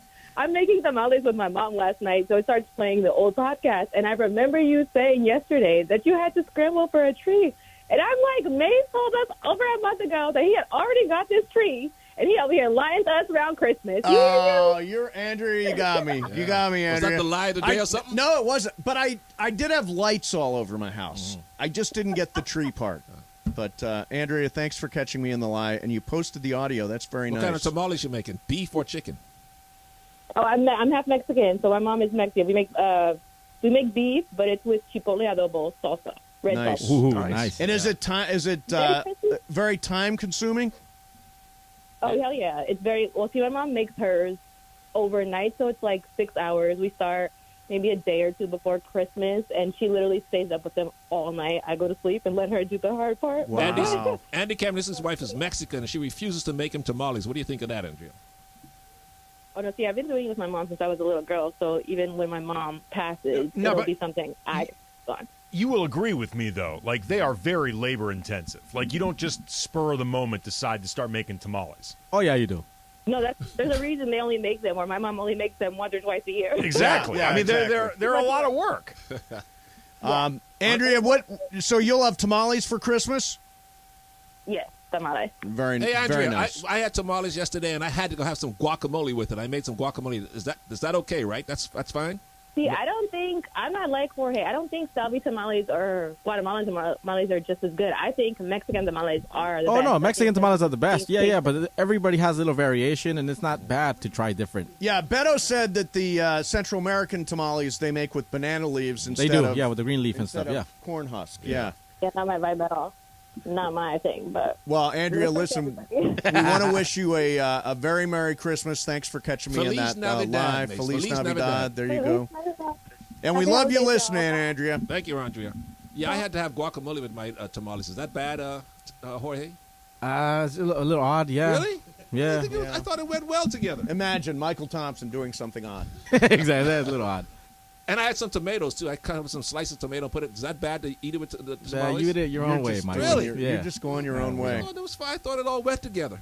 No, no. It's not a burger, man. So if your mother saw that, she'd think I was weird? Guacamole and tomatoes? Come on. Okay. Let's go to Edie in L.A. Hey, Edie. Hello. Happy holidays, everyone. Same to you. Thank you. I know they kind of blindsided you, Mace, on the whatever is left bit, but the unicorn license, I feel like you kind of missed a big part of it that they went into. If you read the license, they went into detail. It's basically like listed out as a whole like government document, and they have parts of it like the horn has to be cleaned once a week, the unicorn has to be fed watermelon, its favorite snack, only biodegradable glitter can be used. So I don't know. I thought it was a really sweet kind of. It is. It's a very sweet story. Now here's what goes on. So I had that on my list of things for this week. Then Bergman just randomly throws out something on my list of things. I got to find the article. Then I got to, summarize the article, and I missed all the details. But that's very sweet story. Very sweet story. What are you doing for Christmas, Edie? Probably nothing. I did a friend's poker Christmas on Monday. Nice. And then everyone left town. Yeah, we did a potluck. I'm a chef, so I made the majority of the food. And it was good. I did the most popular dish I made was a shrimp boil. So you get the like really big peel and eat shrimp, potatoes, Old Bay, a bunch of garlic. Sounds good. What kind of potatoes? How do you make your potatoes? I boil it in, so I cook the shrimp first and then set those aside so they don't overcook. And then I cook the shrimp in Old Bay, beer, and some chicken stock. You know what you're doing, Edie. Yeah, but what kind of potatoes? Did you bake them? Did you roast them? What'd you do? Boiled them. These ones are cooked these are boiled potatoes. Oh, okay. And then I cooked up some ribeye, just super simple, on a hot cast iron, and I did oven roasted potatoes. Are you married? Are you married? I'm not married. What? Man, do you hear how she can cook? My goodness, what is wrong with y'all out there? Way to just trap her, Michael. All women. She just can like cook, me. man. Yeah, all women, because you never know. I may know an heiress, though, if you guys are still looking. Whoa, I you that- know an heiress? She's an I heiress. may know. Okay. Bergman. I mean, I'm not going to say no to an heiress, but I'm not currently looking for the heiress any longer. How old are you? Yeah. How old are you? Oh, I'm 29. There you go. Perfect. Yeah, no, Michael wants to turn this into Match.com. Why not? Hey, Edie, Merry Christmas. Yeah, I Edie. wish I was having dinner at your house. My goodness. She sounds perfect. Yeah. Nice. She's got a great voice. She can cook. She's a chef. Yeah, she's she's 29. a chef. Oh, my goodness. Chef. Kamenetsky, you got any 29, 30-year-old guys hanging around? No, I do not, actually. Okay, my mom and not stepdad Leo have All right. entered the building. Michael, you've not met him. Never met him. I just say you come in and do the 3 o'clock hour. Mason in Ireland, 710 ESPN. Favorite gift giver here in the office is John Ireland because he's rich and he gives you money. Really easy. John Ireland. He gives you money and he gives you a decent amount of it. Emily, she gives the best gifts. She's thoughtful and gives it consideration. It's not quick and easy. She's a good gift giver. Clinton Yates. He gives amazing gifts. Raj just got, last year a guy got me some bourbon, so I think Travis kind of knows what to get. I think Mason, he and I have a lot of similar interests. I'll just leave it at that. Greg Bergman. John Ireland is the guy. He's got the dough. He's got the gated community. I think I'd get the best gift from him. I would like to get something from Chris Morales. Definitely Scott Kaplan, because he gives you gifts from his friends' companies and then asks you to post about it on social media. Scott Kaplan, because it'll have cited written all over it, or going to be some bad material robe kind of thing he gave us last year, whatever it was. Don't even finish the question. Sliwa. Bird, because he doesn't stock his fridge very well, so I don't think he'd be that good at giving gifts. I think Taylor probably is not going to care that much, so I'm going to go Taylor on that one. I'll go Taylor. Sorry, Emily, but you probably just try to give me a Spotify account. I don't want that. Steve Mason. Alan Sliwa, no question. Alan Sliwa, don't want a gift from him. I don't think he's got good taste. He's got a Pixel phone. I mean, come on. How about you behind the phone there, behind the camera?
On an open file.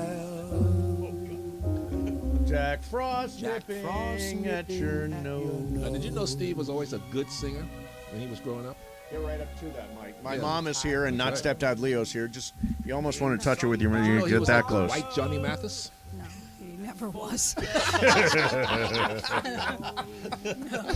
Do you know we actually have my version of chestnuts roasting on an open fire right here? Give me your feedback. Chestnuts roasting on an open fire. Jack Frost nipping at your nose. Yuletide carols being sung by a choir and folks dressed up like Eskimos. Everybody knows chestnuts roasting on an open fire. Family's always the hardest critic. Yeah, they are really tough on me. Really tough on me. That was good. You got better. I improved. So not Stepdad that's Leo better. is here, who is a San Francisco native, and he's wearing, he's a Notre Dame fan, so he's wearing a green Ireland shirt. Then he's also got his sweats on, which say 49ers. What would you expect? I would expect you to be... Really? Is this what we're doing for Christmas? No, I would expect you to be respectful of the Los Angeles Rams here on the home of the Rams, 710 ESPN. I'm sorry, the Rams are what? We are playing Christmas Day. What a shame that they can't get any more this year than play on Christmas Day. Playing on Christmas Day. You can't win the Super Bowl every year. When you're there, you should stop by and see our brand new shiny Lombardi trophy. How many years have you guys won the Super Bowl? We're one in a row. One in a row. One in a row. You don't have four in a row or four at No. any good time, right? No, like not the Niners. No, like the Niners. No. Like Pittsburgh. We're playing catch up. How insufferable was Mace last year when they won it? Oh God, he was horrible. Yeah, just horrible. Leo likes to text me during the game when things aren't going well, saying things like, "What's wrong with your Rams?" It's like, I'm at the game and they're sucking, and you are rubbing it in. You're absolutely right, because they are. Well, I can't say it on the station. No, they're awful. They are. They're the Lambs. We talked to Sean McVay yesterday. They're missing 11 starters. They've used 15 offensive linemen this year. There are lots of reasons for them being terrible. Well, even before they started getting hurt, they were pretty ordinary to start the season, right? 4 starters on the offensive line were gone before the season even started. Oh, wow. Yeah, 4 starters on the offensive line. So, yeah. I will give you that. That's true. They did start off poorly. Next year is going to be a different year. He thinks Baker Mayfield's the quarterback of their future, Leo. What do you think? He had one good game. You're putting words into my mouth. I have never said that. Matthew Stafford is our quarterback. Yeah. He was great against the Raiders, Right. though. That was you guys turned that game off. Yeah, that's right, because it looked like a loser all the way. Yeah. So, wow. So, Mom, who is your favorite kid? Me, Brian, or Travis? That's not You can have a fair. favorite. No, you can have a favorite. I You have can a have a favorite. favorite. I've got 3 Who's boys. your I have a favorite, Michael? My favorite is my youngest boy, Trace. You know why? Because I love them all the same, but Trace is my favorite because he listens to me. Oh, yeah. You know, he takes my advice. The other 2 act like they know it all. So, Donna Jean, who's your favorite? Come on, speak up. Well, See where you are right Who's your, now. who listens to you? Who are you with right now? Yeah, who listens to your advice? I'm with Steve, so I'm going to say Steve. There you go. There, Does he right. listen to your advice better than the other 2? No. No, not at all. I've always gone my own way. Like Andy, for example, who is your mom's favorite? You or Brian? Me. Why? For sure? That's always been the running joke in the family that I'm my mom's favorite and that Brian is my dad's favorite. Probably because Brian is more like our dad and I'm more like my mom. Oh, okay. So is your dad's favorite Brian? Yeah, that's always been the running joke that Brian is my dad's favorite, I am my mom's favorite. Yeah. Okay. Michael, what about with your parents? Were My you parents, the favorite? I probably was my parents' favorite because I made the most money. When I got older. Nothing wrong with that. When you quit basketball. Yeah, So, exactly. so Mom, John Ireland, if he were here, would say, I don't believe in the Feast of the Seven Fishes. He thinks it's a totally made-up thing, and it is 100% real. It's an Italian thing. And we used to have, when I was a kid, we would go to Gable's house, our grandmother's house, and we would have Feast of the Seven Fishes. And it was like a great family tradition. It was always a tradition. Now, Yeah. name the 7 fishes that we used to get. Well, when my grandmothers were living, we used to, eel was one of them. Eel. Yuck. Oh. And, I would eat it, and then... What's it taste like? It's good. Ew. But then when I saw one, never. I won't touch it again. Eel's got a weird texture. I don't like eel. No more for me. But we would have Anchovies. anchovies. Yeah. We would have bacala. Which is cod. Cod. Yep. We would have smelt. Smelt. I love smelt. Shrimp. And shrimp. Yep. And clams. Clams.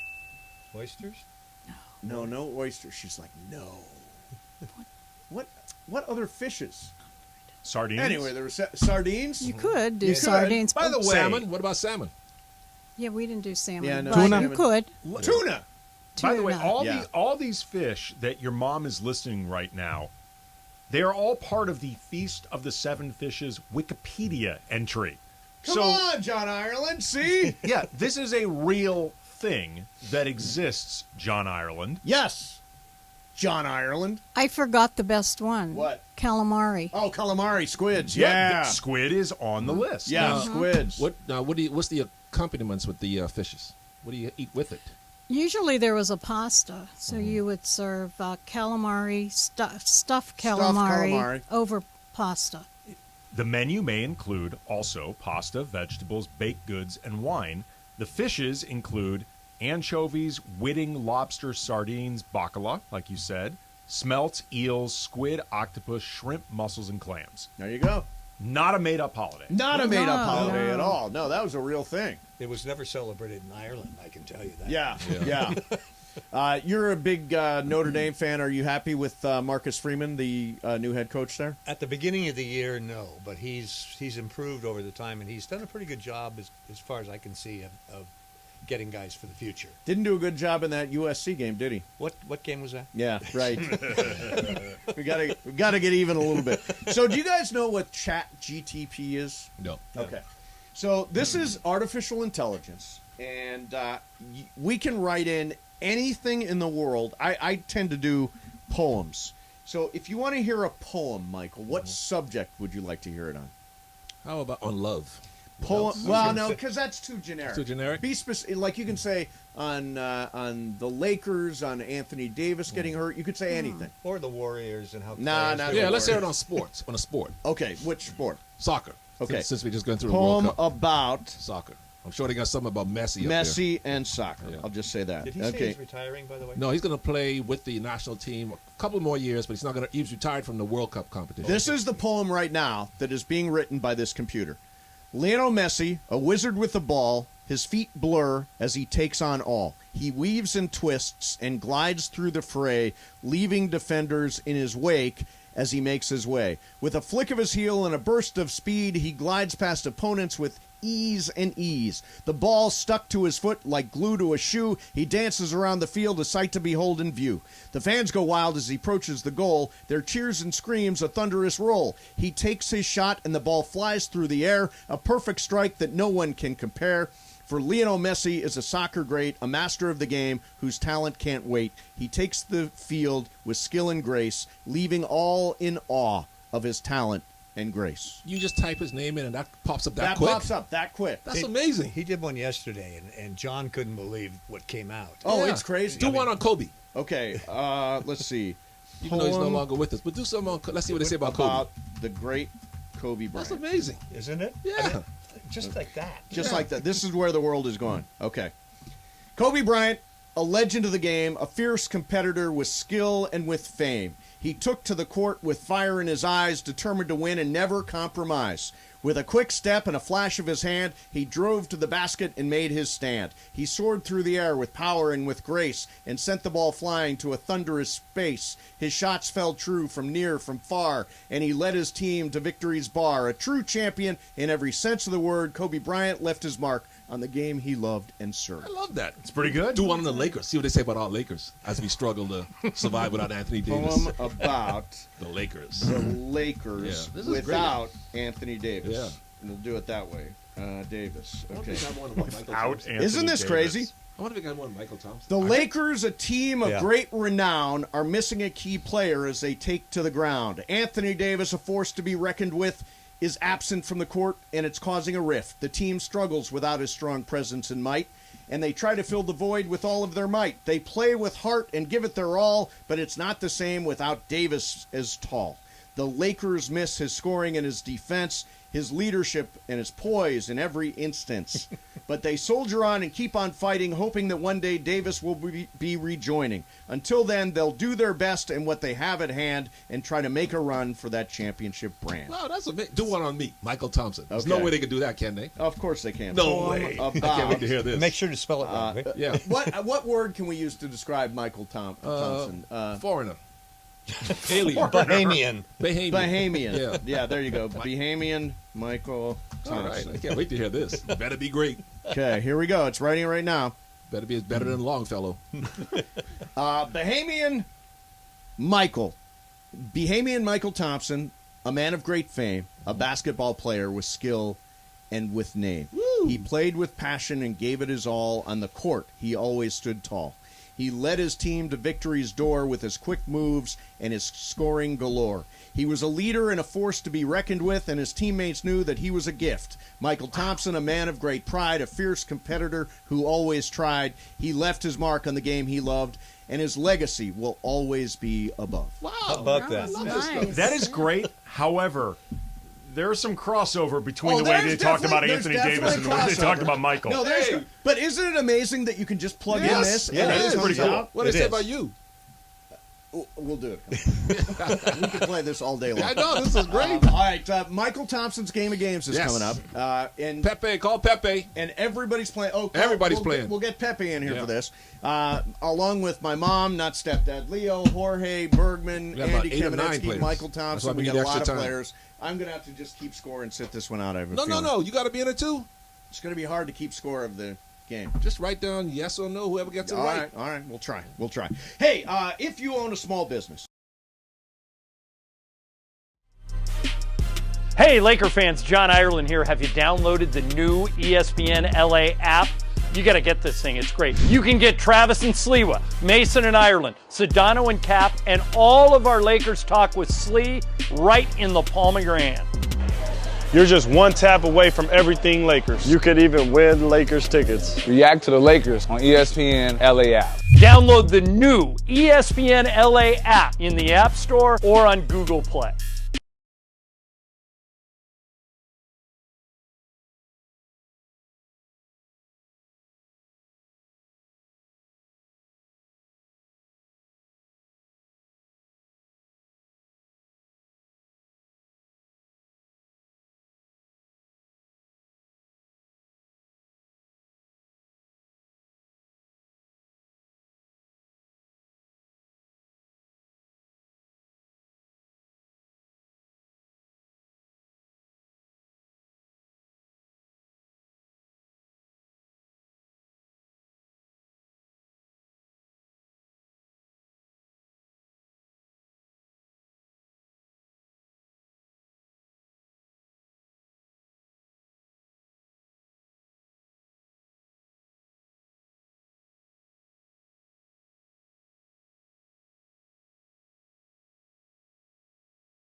The games on the #1 sports radio show in LA, Mason and Ireland. Game of Games. Game of Games presented by CallJacob.com. Call Jacob. Everyone loves a fighter, but in this town, winning matters, especially after an accident. So remember, anyone can fight, but CallJacob.com is here for you when you need a big win. After an accident, go to CallJacob.com or call 844-24-JACOB. That's 844-24-JACOB. We got the jingle. Call Jacob. Thank you. Game of Games time. Take it away, Mace. All right, here we go. It is a massive game of games today. It is Michael Thompson's game. Playing today will be me, my not stepdad Leo, my mom, Bergman, Andy, and Jorge. And Pepe. Oh, and Pepe, who's on the line. That's right, now. Pepe. It's going to be hard to do. Hey, Pepe. Hi. All right, Pepe. Hi, how you doing? Good. How are you, Pepe? I'm fine, thank you very much. I just want to tell you really quick that when I first met Michael Thompson, since we live so close in Orange County, he invited me to dinner and he took me to Costco for the samples. That's right. And you had to pay for half of them. All right, so Michael, what's the game today? All right, Pepe, here we go. Stepdad Leo and Donna, since it's Christmas time, let's find out what y'all know about the man and the holiday honors, and other Christmas trinkets. Multiple choice. Ireland's not here, so who's going to keep score? I will try to keep score. I got it also. I'm going to try and... You have it? Okay, good. All right, good. let's go. Here we go. So we'll start with Donna. Will be the first one to answer. We'll just go around the room. The world's tallest Christmas tree, Donna, ever, that was cut down in 1950 was how tall? 221 feet, 248 feet, or 233 feet tall? 221, 248, or 233? 233. Okay. Bergman. 221. 221. Jorge. 221. 221. Leo. 233. 233. Pepe. 248. 248. Andy.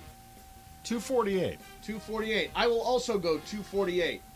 It was 221 feet tall. Bergman and Jorge get the point there. Jorge and Bergman. In the early 1600s, tinsel on a tree used to be real silver.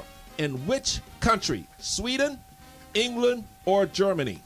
Okay, let's start with Andy. Germany. Germany. Pepe. Germany. Jorge. Germany. Bergman. Sweden. Mom. Sweden. Leo. Sweden. And I will also go Sweden. It was Germany. Yeah! Andy gets the point. Pepe gets the point. Jorge gets the point. Jorge's leading. Jorge's up, yeah. In 1965, which Christmas song was the first one played in space? Jingle Bells, Rudolph the Red-Nosed Reindeer, or White Christmas? Okay, I'll start. I'll say White Christmas. Leo. Same, White Christmas. Mom. White Christmas. Bergman. White Christmas. Jorge. Jingle Bells. Jingle Bells. Pepe. Jingle Bell.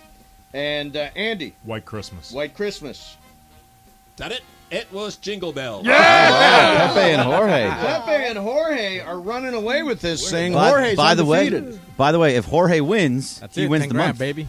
You win the month if you That's win right. this game. Oh, let's rally, guys. Jesus Christ, the reason why we celebrate Christmas, lived until the age of what? 30, 36, or 33? Let's start with Bergman. I don't know. He was just a guy. 30. 30. Jorge. 33. 33. Let's see. I'll go 33. Leo. 33. 33. Mom. 30. 30. Pepe. 33. And Andy. Donna seemed like she knew something. 30. It was 33. Yeah! Donna! Jorge undefeated. Pepe's got 3. I've just got 1. Okay. Did you just get that one, Mace? Yeah, I got that one. Is Andy, you didn't get that one? Nope. No. Andy did not. All right, here we go. Jesus had the first posse. We call them disciples. How many guys were in Jesus' posse? 10, 8, or 12? Mom, start with you. 12. 12. Bergman. 12. 12. Jorge. A dozen. 12. I say 12. Leo. 12. 12. Pepe. 12. And Andy. 12.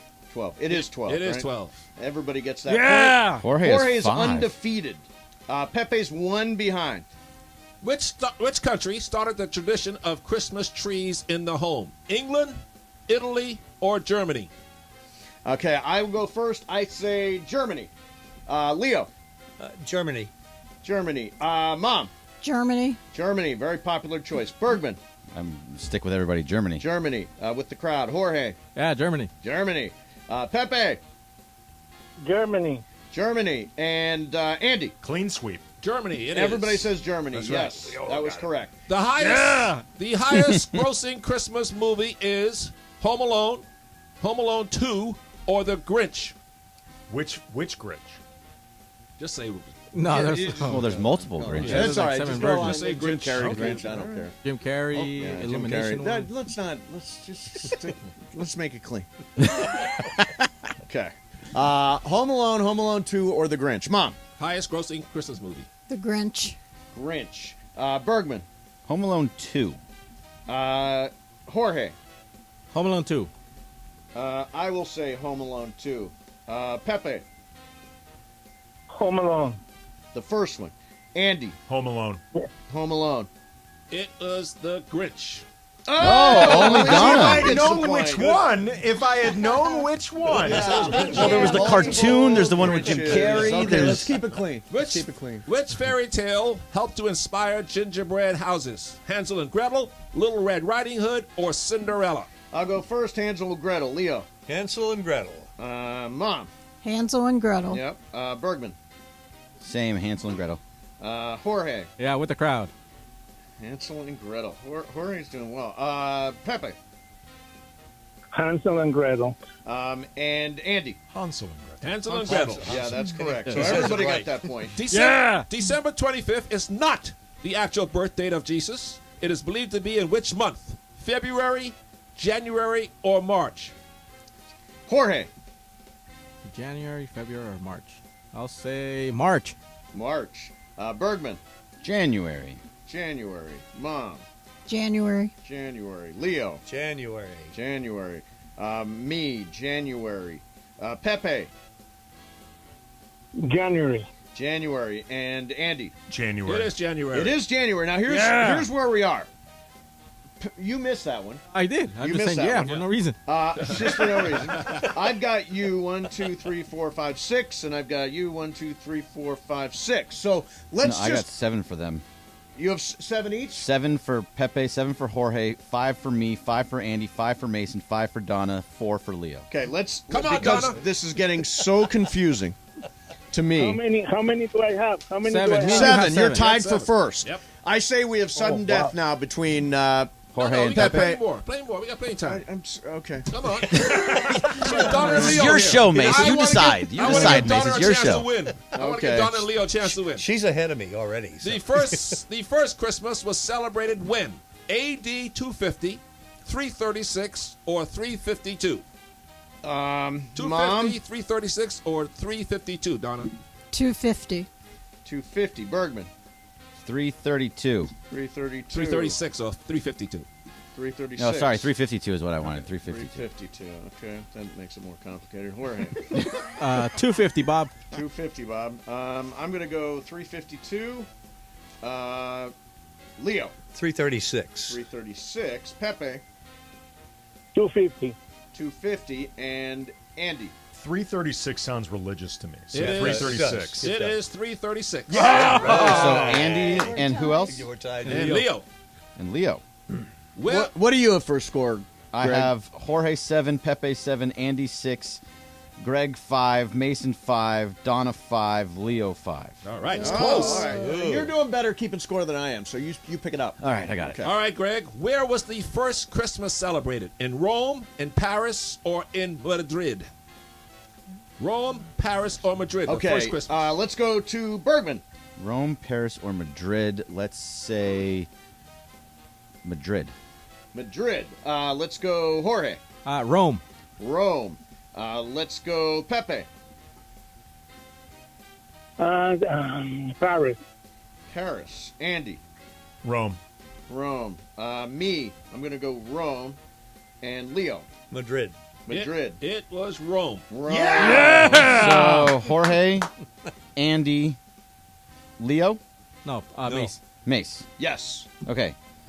So Jorge has the lead with 8 now. Yeah.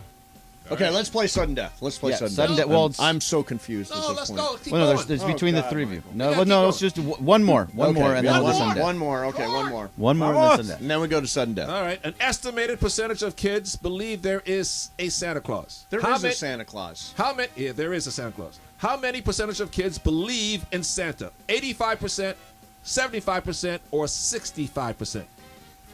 I believe 85%, and the other 15% are wrong. Mom? I say 85, and you missed me on the last question, so Well, this give a game is void. Okay. Yep, calling a foul. Let's go to not stepdad Leo. 85, 75, or 65, Leo? I'll go 65. Okay. And also, Donna, you lost the point for complaining. Yeah, for complaining. Oh, for Flag. complaining, you lose Flag a on the point play. for complaining. Flag.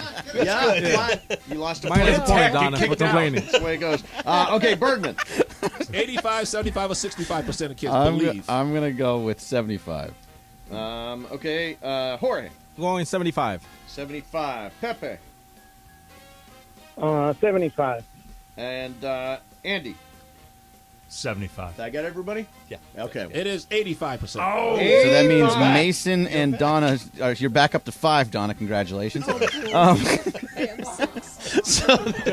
this is, all right, so this is what it's going to come down to. Jorge Wins the month. Yes. Jorge has thank you. 8.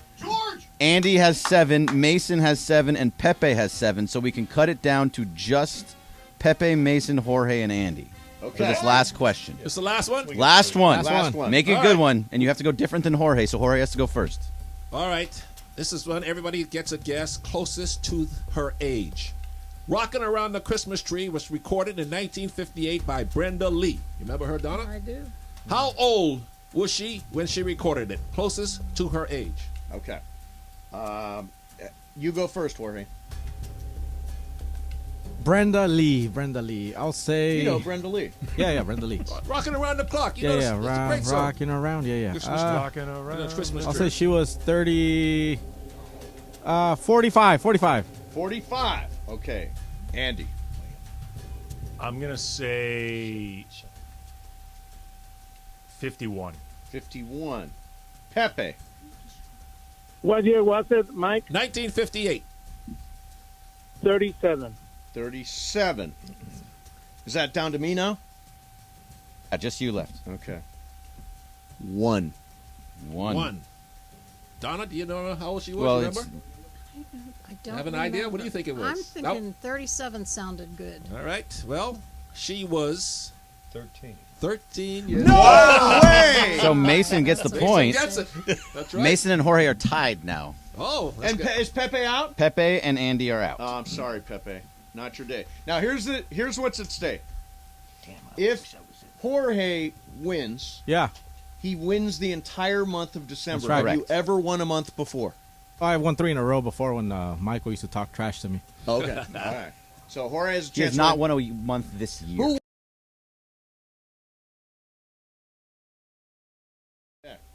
Jorge, love to say I'm rooting for you, but All right, here we go. I'm glad I give you $5,000, Greg. In Japan, it is tradition to eat what fast food chain food for Christmas? KFC, Pizza Hut, or McDonald's? I know this. Mason, you go first. And please go different. KFC, Pizza Hut, or McDonald's? In Mickey Japan. D's. Jorge? KFC. That's it. KFC? KFC. Jorge is the winner. Jorge wins the month. Jorge wins the month with 6. Oh, and Andy was playing it Jeopardy style. He wrote down the answer. And is now I holding up very I proudly. just read an article about this. Yeah, there you go. There you go. Wow. I had so Hey, many- hold on. You're stealing my moment here. Look at this. Whoa! Game That's of right, Games Papa. belt for the month. Game of Games champion. Hey, check me out, Ireland. let's see check the me out. Let's see the Hip, hip, Jorge. Let's see the two Jews know this one. Our Jewish Jesus- tribe members here. Jesus was born in which town? Jerusalem, Nazareth, or Bethlehem? Oh, come on. Nazareth, correct? That's what you're saying? What do you think, Bergman? Greg? Sure. Yeah, Jesus of Nazareth. Nope. No, he was born in Bethlehem. Yeah, Belén. He's a really We're bright Jewish. star, and yeah, exactly. When did he become of Nazareth? Yeah, he became Jesus of Nazareth later on. Oh, yeah. so okay. That's confusing. I don't like Catholics that. got it right. Well, that's it. I mean, That's it. That's it, Nate? That's it. I should get points for knowing he was of Nazareth. Yeah. Donna would have won if you wouldn't have left her out. Yes, exactly. So you guys are coming to my house, Wait a minute, and gotta say bye to Pepe. oh, Pepe, I'm sorry, Pepe. What are you doing for Christmas, Pepe? We are eating the pork of a leg, or leg of a pork. I'm sorry. Like a pork shank kind of thing. Pork. Okay. This time we eat pork.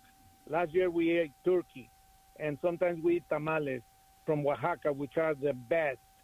Oaxaca, Mexico. No, Nice. Pepe, Guatemalan tamales are better. No, I mean, Michael, please refrain for saying things that you don't know. Okay? I know how to taste food, Hey, Pepe. by the way, he wouldn't be once saying in your anything. life, for once in your life, Michael, Mexico is a very large country, and they have different kind of tamales in each state. There are 30 states in Mexico. Figure it out. Do you make them with banana leaves? No. Of course. All right. When my father died, my mother is from Oaxaca. When my father died, my mother made Oaxacan tamales from banana leaves from scratch, and that's how we grew up, by her selling those tamales. That's so very nice. I know what I'm talking about. Contrary to you. which Excellent. you don't know. Excellent. Well, listen, Pepe, we wish you you go. a very, very Merry Christmas. Have a great holiday. And Feliz Navidad, Pepe. yeah, and we will talk to you soon. Hey, Pepe, we appreciate you being part of the show all year long, too. Thank you very much, you guys. God bless you all. Feliz Navidad, Merry Christmas, Pepe, and say hello to whatever you celebrate. My respect and joy for everybody. Hey, say hello to Pepe. Even you, Say even hello you, to Mike, Mason's even you. mother and stepdad. What? That's all right, Pepe. Feliz Navidad, Pepe. Pepe, Feliz Navidad. All right, there you go. There's Pepe Mantilla, the great Pepe What do you think Mantilla. of my game, Donna? Was it good? It was good. Yeah. Was it good, Leo? That was better, Michael. Yeah. What do you mean better? Aren't they all like better? It's like trying to read your tweets. That's right. Well, listen, you guys are coming to my house, and I got to tell you, the tree is the saddest tree you have ever seen. It's going to be we're decorating it tonight. It's a fake tree, right? No, it's a real tree, real tree. That we paid way too much for. That is the saddest tree Why is it sad? at the lot. Isn't it full and got a lot of It branches? is not. It is not full. Charlie, you've seen Charlie Brown's tree? Yeah. Charlie would not even take this tree. Why, did you guys get to the tree lot late or something? Yeah, very late. Today. We got to the tree today? lot today. It's been So a you rough got the week. last. You're It's been giving it a rough loving week. home. Yeah, it's getting a loving home. Exactly. Mom, not stepdad Leo, thank you for coming in and hanging out. I love you guys, and we appreciate it. And make sure he picks up the tab. Make sure he picks up the tab. Having us.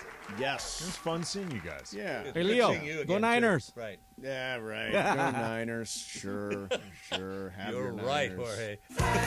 What about Donna? Are you a Niners fan like Leo? Oh, it's really tough at that house. So are you a Rams fan? What are you, a Browns fan since you're from Ohio? No, I'm not. I used to be Steelers, but when the Rams and the Niners are playing, I'm like, oh, God, I don't know who I'm for. It's scary. Speaking about the Steelers, isn't it pathetic that they never retired Franco Harris's number? Oh, that's so. I can't believe I never knew that. Well, what's interesting is though they're going to retire it Sunday, right? But I'm sorry, they're going to retire Sunday. But after, and he was alive at the moment they said that.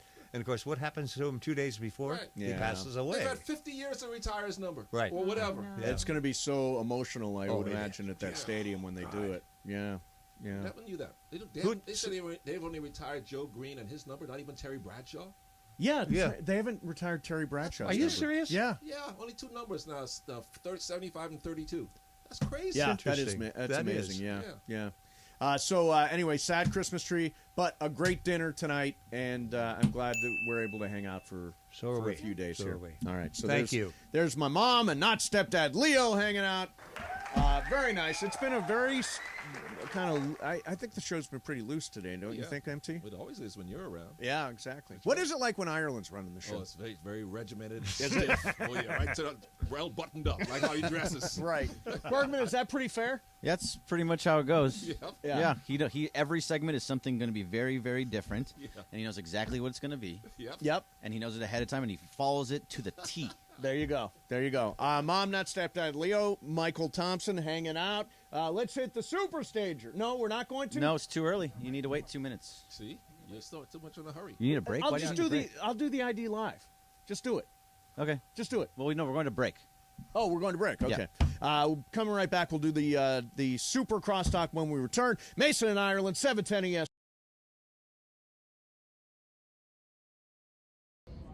What color is Rudolph's nose? Come on, Keith. It's red. It's red. There you go. Who did Michael Jackson see kissing Santa Claus? His mother. No, mommy. Mommy. I saw mommy. A mother, but I kissing said mother, Santa mommy, Claus. same thing. Santa Claus. Yeah. Mommy, mother, kissing Well, Santa it's Claus. mommy. It's not mother. Well, it's the same thing. How do you say Merry Christmas in Spanish? Merry Christmas. Oh yeah, that's right. Feliz Navidad. I knew that in elementary school. What am I thinking? You worked with producer Jorge for years. He Yeah, taught you. true. He taught you. Name Santa's reindeers. Oh boy. Oh God, yeah. So you got Rudolph, Pixar or somebody like that? Blixen. Donner? No, not the Donner. No? No. No.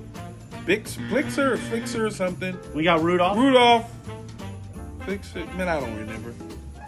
Finish the lyrics. I just want you for my own, more than you could ever know. My Christmas. No, my Mariah Carey. Yeah, but finish the lyrics. All I want for you Christmas is you. Yeah, Mariah. I knew it was Mariah. Good job, Keith. Happy holidays, Merry Christmas, and thanks for tuning in each and every single morning on 710 ESPN.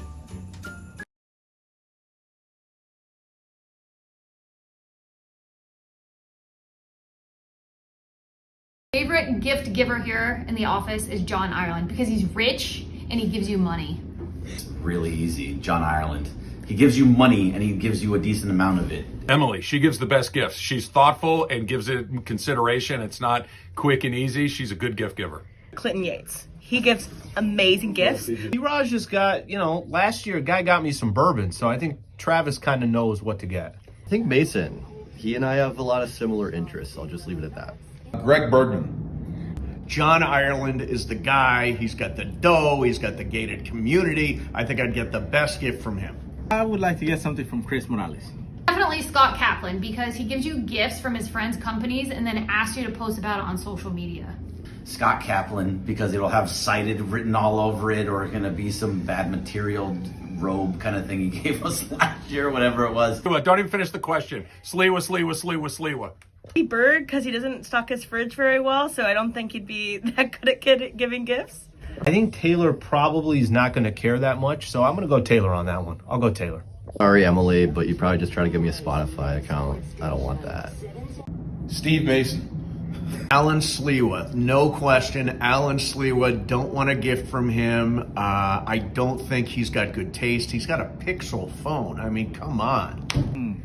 How about you behind the phone there, behind the camera?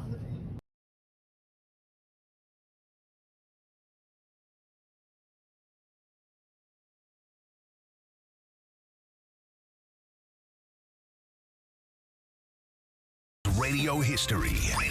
Oh my God. When the shows come together for magic on the radio. It will only grow stronger. Super Crosstalk. Are we ready for Sedano and Cap to join Mason and Ireland? Super Crosstalk begins. Super Crosstalk, presented by Coors Light. Coors Light, made to chill. It's time for Super Crosstalk. Super Crosstalk time. By the way, Game of Games powered by Cole Jacob. Winning matters. That's why after an accident, you go to ColeJacob.com or call 844-24-JACOB. 844-24-JACOB. Cappy is here. And Beto is here along with Michael Thompson. Guys, what's going on? It's hot in the studio, huh? Is it temperature hot? Oh, absolutely hot. And you Hey, guys are Cappy. bringing the heat in here, man. Hey, Cappy, how many countries do not recognize Christmas? 10, 30, or 40 countries that do not recognize Christmas. What do you think? I'm going to say 40. That's right. You're right. Nice. See, Bonus Cappy knows games his of Christmas. games, yeah. How about that? Yeah, the game Hey, of Michael. games never stops. Michael, so I don't know if you saw the Dodgers signed an outfielder who Trace kind of came up with named Bradley Zimmer. Did you see this? No, I didn't know that. Do you know Bradley Zimmer? Yeah, I heard of him, sure. No, but so it's just such a great thing. I'm friends with his father. Oh, nice. Who produced, you ready for this? Michael, you're going to love this. This is a story you will absolutely love. You ready? Yeah. 2 sons, both first-round draft choices in the baseball draft. Nice. Older Wow. son Kyle Zimmer was a kid who was at University of San Francisco who nobody really knew that much of, and then San Francisco played UCLA in some kind of a college baseball regional, and he outpitched Garrett Cole that day. Wow. And changed his career, became the 5th overall pick to the Kansas City Royals. Little brother, 21st overall pick to the Indians back then, and Trace and this kid came up together. Now, is Brad a center fielder, left fielder, or right fielder? What is he? He's more of a center fielder. I hate him. Yeah, I know, right? I know. So Cappy, do you celebrate any Christmas or no? Yes, I do. You do. But you're Jewish. I do. Yeah, but That is true. what But I about celebrate- Rachel? Right, but I celebrate Christmas as an American holiday. We got Camus in the studio. Sorry, Cap, I ain't paying attention. Yeah, anymore. Really? Who brought Camus in? I don't know, but it's Friend just of here. Steve's. Yeah, a friend of mine. Oh, it's yours? So this is. Oh, I thought it was just in the studio. This I is was just gonna Michael take it. Thompson for you. So Michael Thompson, he said, "I've got extra tickets. Can you use them?" I said, "Michael, yeah, my friends Morgan and Shane would love these tickets." So Michael starts texting back and forth with them and gets them into the game. That's cool. And now he's offered them tickets again. So they wanted to Morgan and Shane send a bottle of Camus to Oh, Michael. no. They're setting it up bad. Why? Because Morgan and Shane are now making me, who gets free tickets from Michael, look real bad because I don't give them a damn thing. Is You that gave me right? Yeah. No, you gave me cigars. Those were nice. Yeah, but I didn't give you the good cigars. Now you're telling me. Yeah. So Cappy, what do you do for the Christmas? So, Christmas Don't do this it. year, and this never happens, but Christmas is on the last day of Hanukkah. That's right. Mm-hmm. So Christmas morning will be like a Christmassy kind of a deal over at Rachel's house, Christmas tree, and, good Hebrew brother that I am, I'll have ham, Yeah, right.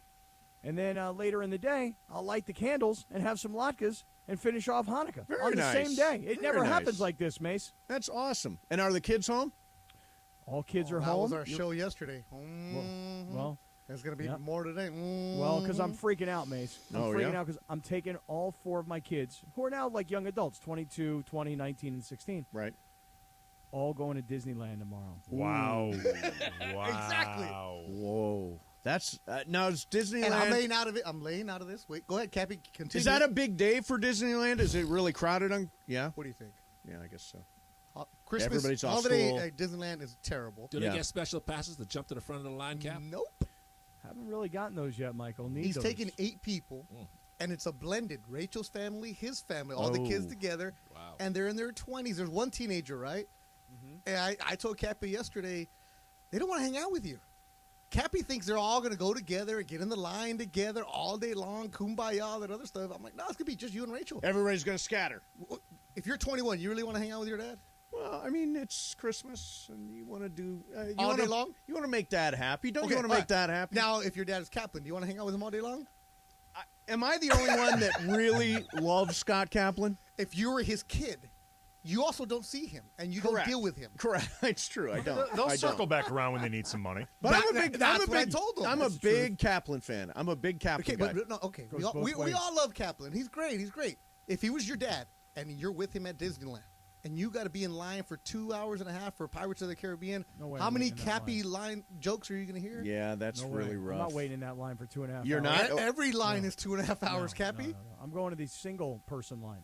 The single person. Do you have to buy the express pass? No. There's like a line, I think, for like individual people who are there by themselves. So you're going to ditch the family. No, I don't No, think. we'll all Is be there in a that line line Yes, for it's people? called the single rider line. Yeah, but you can't take all of you together. Yes, you Cappy. can. okay. They just do it one at a time, and it's Yeah. for the people who, like, if it's a 4-seater ride and there's only 2 people, Yeah. I mean, you're not all going to ride in the same ride, but that's okay. But that's what he wanted yesterday. Yesterday I was don't like, care. oh, together. Oh, you've changed your tune. I don't care if we ride all That's together. what I'm talking about. 'Cause I told him, ditch the kids. Yeah. I forget them, Michael. I wouldn't go. Hey, Linz, how do you celebrate Christmas? Because you're away from home. Home. I always, well, in the past I've gone home, but I went to Disneyland twice on Christmas. Was it crowded? No, it wasn't crowded at all. Really? Yeah. I went like on Christmas Day and it was not crowded at all. So I got great. the update from my friend who's at Disneyland. She performs in the parades. Said Christmas Eve, pretty intense. Christmas Day, less. But still, she wouldn't go with her own kids. Right, I think I'm kind of looking to embrace the intensity, I think. I mean, it's Disneyland. It's always busy. Yeah. You Hey, know? Linz, do you need somebody to go, somewhere to go for Christmas? I don't know. Why are you asking? Donna and Leo Andy's having a party. Oh, Andy, okay. Andy would be great. Can I bring Chewy? Yeah, sure. Why You not? gonna be at home by yourself, Lindsay? Yep, sure Why? am. Aw, Lucky Linz. you. Hey, me too. Lucky you. Look at that. I'm gonna be FaceTiming with my family while they all open their presents and I open mine. I didn't want to go home.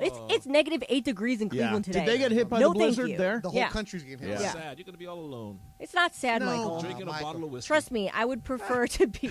I'll be drinking that rum that you got me. All right, there Michael you go. believes everybody needs to be coupled in order Yes. to I know. feel good about their lives and feel. There Those are are lots of those are the solo. most miserable people. There are a lot of solo people who are like, yeah, No, I'm having a great if it was Christmas. good to be alone, God would have never made Eve. Yeah, but then if it or Adam. Or Adam, yeah, theoretically. Adam was there first, and he was alone. Well, God says it's not good Steve to be alone. tried that, and Yeah, exactly, Am I right, exactly. Lindsay? I don't need a man to make me happy. Oh yeah, right. Until somebody starts breaking into your apartment. What? Lindsay I got cannot- Chewy for that. Lindsay cannot. She's got a guard dog. Hey, I would take Lindsay in a fight over anybody in the studio. Yeah, me too. She can Absolutely. kick some ass. Beat the Trust hell me, out of that's me, why I that's got for her sure. off my show. Hey, Mace. And now she's thriving. Mace, did you say earlier in the week that you want to kick Sedano's ass? Yeah, I did. Why? You know, Sedano's a black belt. I think that was a long time ago. making it Long up? time He ago. forgot all his karate Yeah, stuff? long time think ago. it's like Yeah, a- I would like to drop him like a bag of rocks, and not just any Sedano. The guy whose ass I want to kick is the one who's wearing the suit, and he's got the little The TV guy. corsage in the lapel, and The guy who has the job you want. TV Sedano. Yeah. That's the one I Turtleneck, want to. Why? turtleneck Because guy. Turtleneck, mock Makeup. turtleneck, Yeah, all exactly. the makeup. He's in the league. Yeah, he's in the league. He's kind of cocky, Right. isn't he? Yeah, he's very smug. Yeah. Got good hair. Yeah, that too. But yeah, why do you think, Cappy? Why do I think you want to kick his ass? Yeah.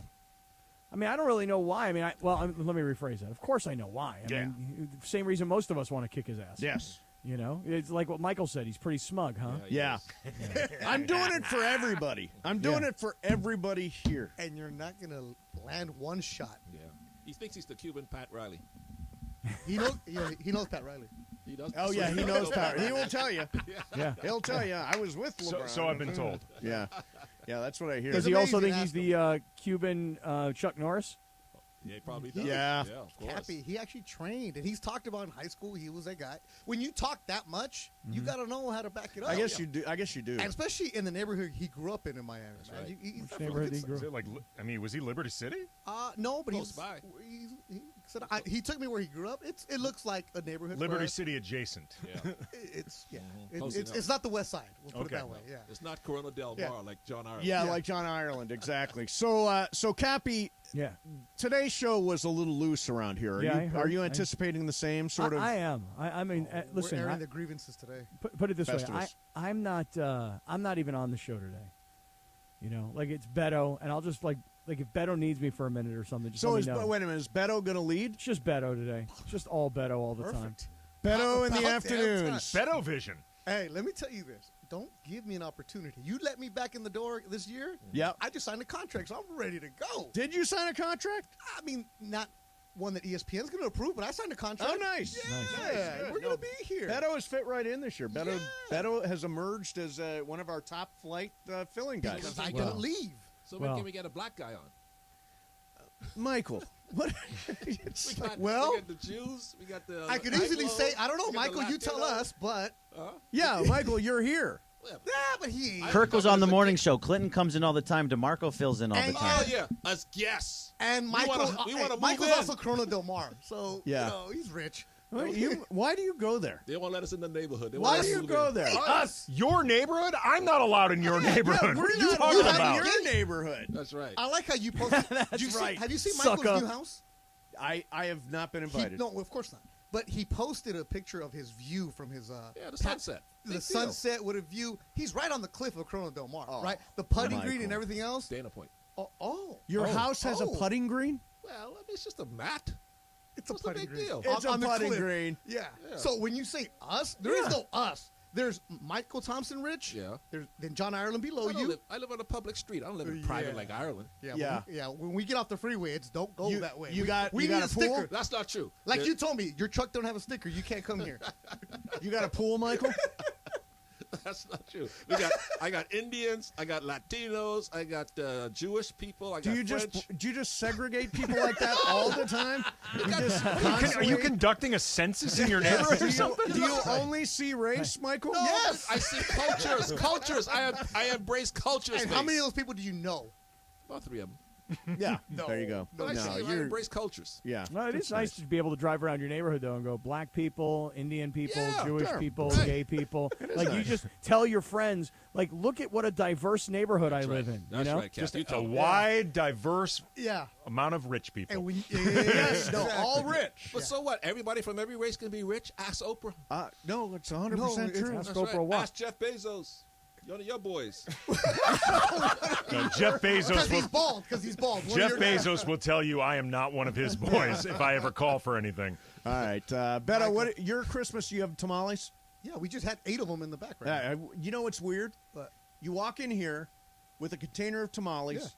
You offered them to Michael. Yep. You never offered them to me. You're not going to eat them. I would eat a tamale. No, you wouldn't. I absolutely would eat a No, tamale. you Said he's let him go Trust this me, holiday I've let season. myself go this. Yeah. I No. did. I heard the promo. I'm getting to 195. Well, that I'm trying. Well, next why- year. I'm not Next year. These tamales are full Let of it go. lard. They're ready to go. They sound delicious. Yeah. Oh, they were. I've been. I had a right, rough- like Bergman, they were amazing. I hooked up. Hey, I take care of the people that help me. I had a very rough week, so I ate my feelings all week long. And you don't even need Grubhub password for these tamales. No. You're good- Yeah, you're I good to know. go. I know. What happened? Did I hear that you had a death in the family? Yeah, my little pup died on Sunday. Was that expected, or was this just no, all of a sudden it was happened? a shocker. Come on, really? Like, Yeah. what I happened? thought he was old. Well, no, he's only 7. Oh, that. Oh, what happened? He was in. He had been in congestive heart failure. He seemed to have gotten better, and then we took him to the hospital, and his little heart gave out. Oh wow, sorry So about that. yeah, so it's That was the movie guy, right? The movie dog with Fredo. Fredo, yeah. Yeah, Fredo. You love that dog. I love. Are you calling him that the dog. movie dog because he was named after a character in The Godfather? Yes. All my dogs are named after movie characters. So No, my but the way he new said my it, new movie pup. dog. No, but like he was in the movie. Did you hear my new pup's name? No. No, which one did you get? Did you get him yet? I did. Got You him last replaced night. your dog within the week? I need I did somewhere to too. put my love, What kind man. of dog is it? Interesting. He's Just a like little- Michael. Hey, Michael hey. thinks Lindsay needs Move on, a baby. man. Move on. He's a little terrier mix. His name is Ron. Ron, That's a like- great name. I like love Ron when Burgundy? people name their dogs after people names. Yeah, it's named after Ron Burgundy. That's Nice. a great I'm name. gonna get a dog named MT. Nice. MT I like the that. dog. It better be a German Shepherd. It's a Chihuahua. Oh, and he's gonna be black. Yeah, he's always black. Gotta Yeah, be black. just in your honor. All right. Hey, listen, everybody. I'm gonna wrap my part of this up. I think I did extra today. Did I? You did. Do I get extra credit? Yeah, but you need Yes, you did plenty today, Mace. Yeah, for Thank the you. 40 Time and a days he half. misses. Yeah. You take 10 weeks of vacation. Yeah. But wait, this is because earlier you did some Travis Slee today. Is that right? I did some Travis. Flea didn't show up? I did, yeah. I heard. Slee's got the. He's. Got COVID. We don't know. We don't know what he's got. So but who's he's not doing Laker working talk tonight? Right there. Me and Kamenetsky. You're doing double work. A I am Cam. doing double. Call Brian, man. Everybody AK, doing double it work is- today. It has been announced, AK, that you are the official backup quarterback to Slee. There was a lot of Well, this question is earlier news in to the week. me. Yeah, no, but it was earlier in the Don't week. worry, We were like, we got a who's the backup? situation going today. We found out you're the backup quarterback. Yeah. You're the guy. He should look over his shoulder. Yeah. Oh, at me. Kind of the way Matthew Stafford's thinking about Baker Mayfield right now. I don't think Matthew Stafford is intimidated by Baker Matthew Stafford's Mayfield. looking at his contract. He's Yeah. all right. Hey, so I'm out of here for now, and I want to wish everybody a very Merry Christmas. I hope you and your family have a great time, and go ahead, enjoy the food and the drink and the Poroyeska, if that's your jam. Yeah. And Cappy, wish you a Merry Christmas, and Beto. Right and to you, brother. And thank you to you, Andy. Steve. I know I harass you a lot and I make fun of you a lot, but you are a peach. You're a professional, and you really do help out everybody in this building. That is true. 100% sincere. Very nice. Thank you so much. Merry Christmas to Jorge and Bergman and now everybody. he'll take And can I get the Ram tickets for Sunday? And now he'll take the next month off. Yeah, and I'll be on vacation. Why are you I'm back bringing on salsa Tuesday. out? Y'all back on vacation? Back on Tuesday. What is All right. going on here? Somebody sent me some Okay. salsa. Hey, With me, Mace. Okay. Hey, Coors Light is our sponsor of Super Crosstalk. They are keeping Southern California chill all season long. We will hand the keys to Scott Kaplan and to Beto Duran and to Laura. No, Laura, Jorge, and Lindsay. Have a great holiday. See you Tuesday, 7:10 ESPN. Feliz Navidad!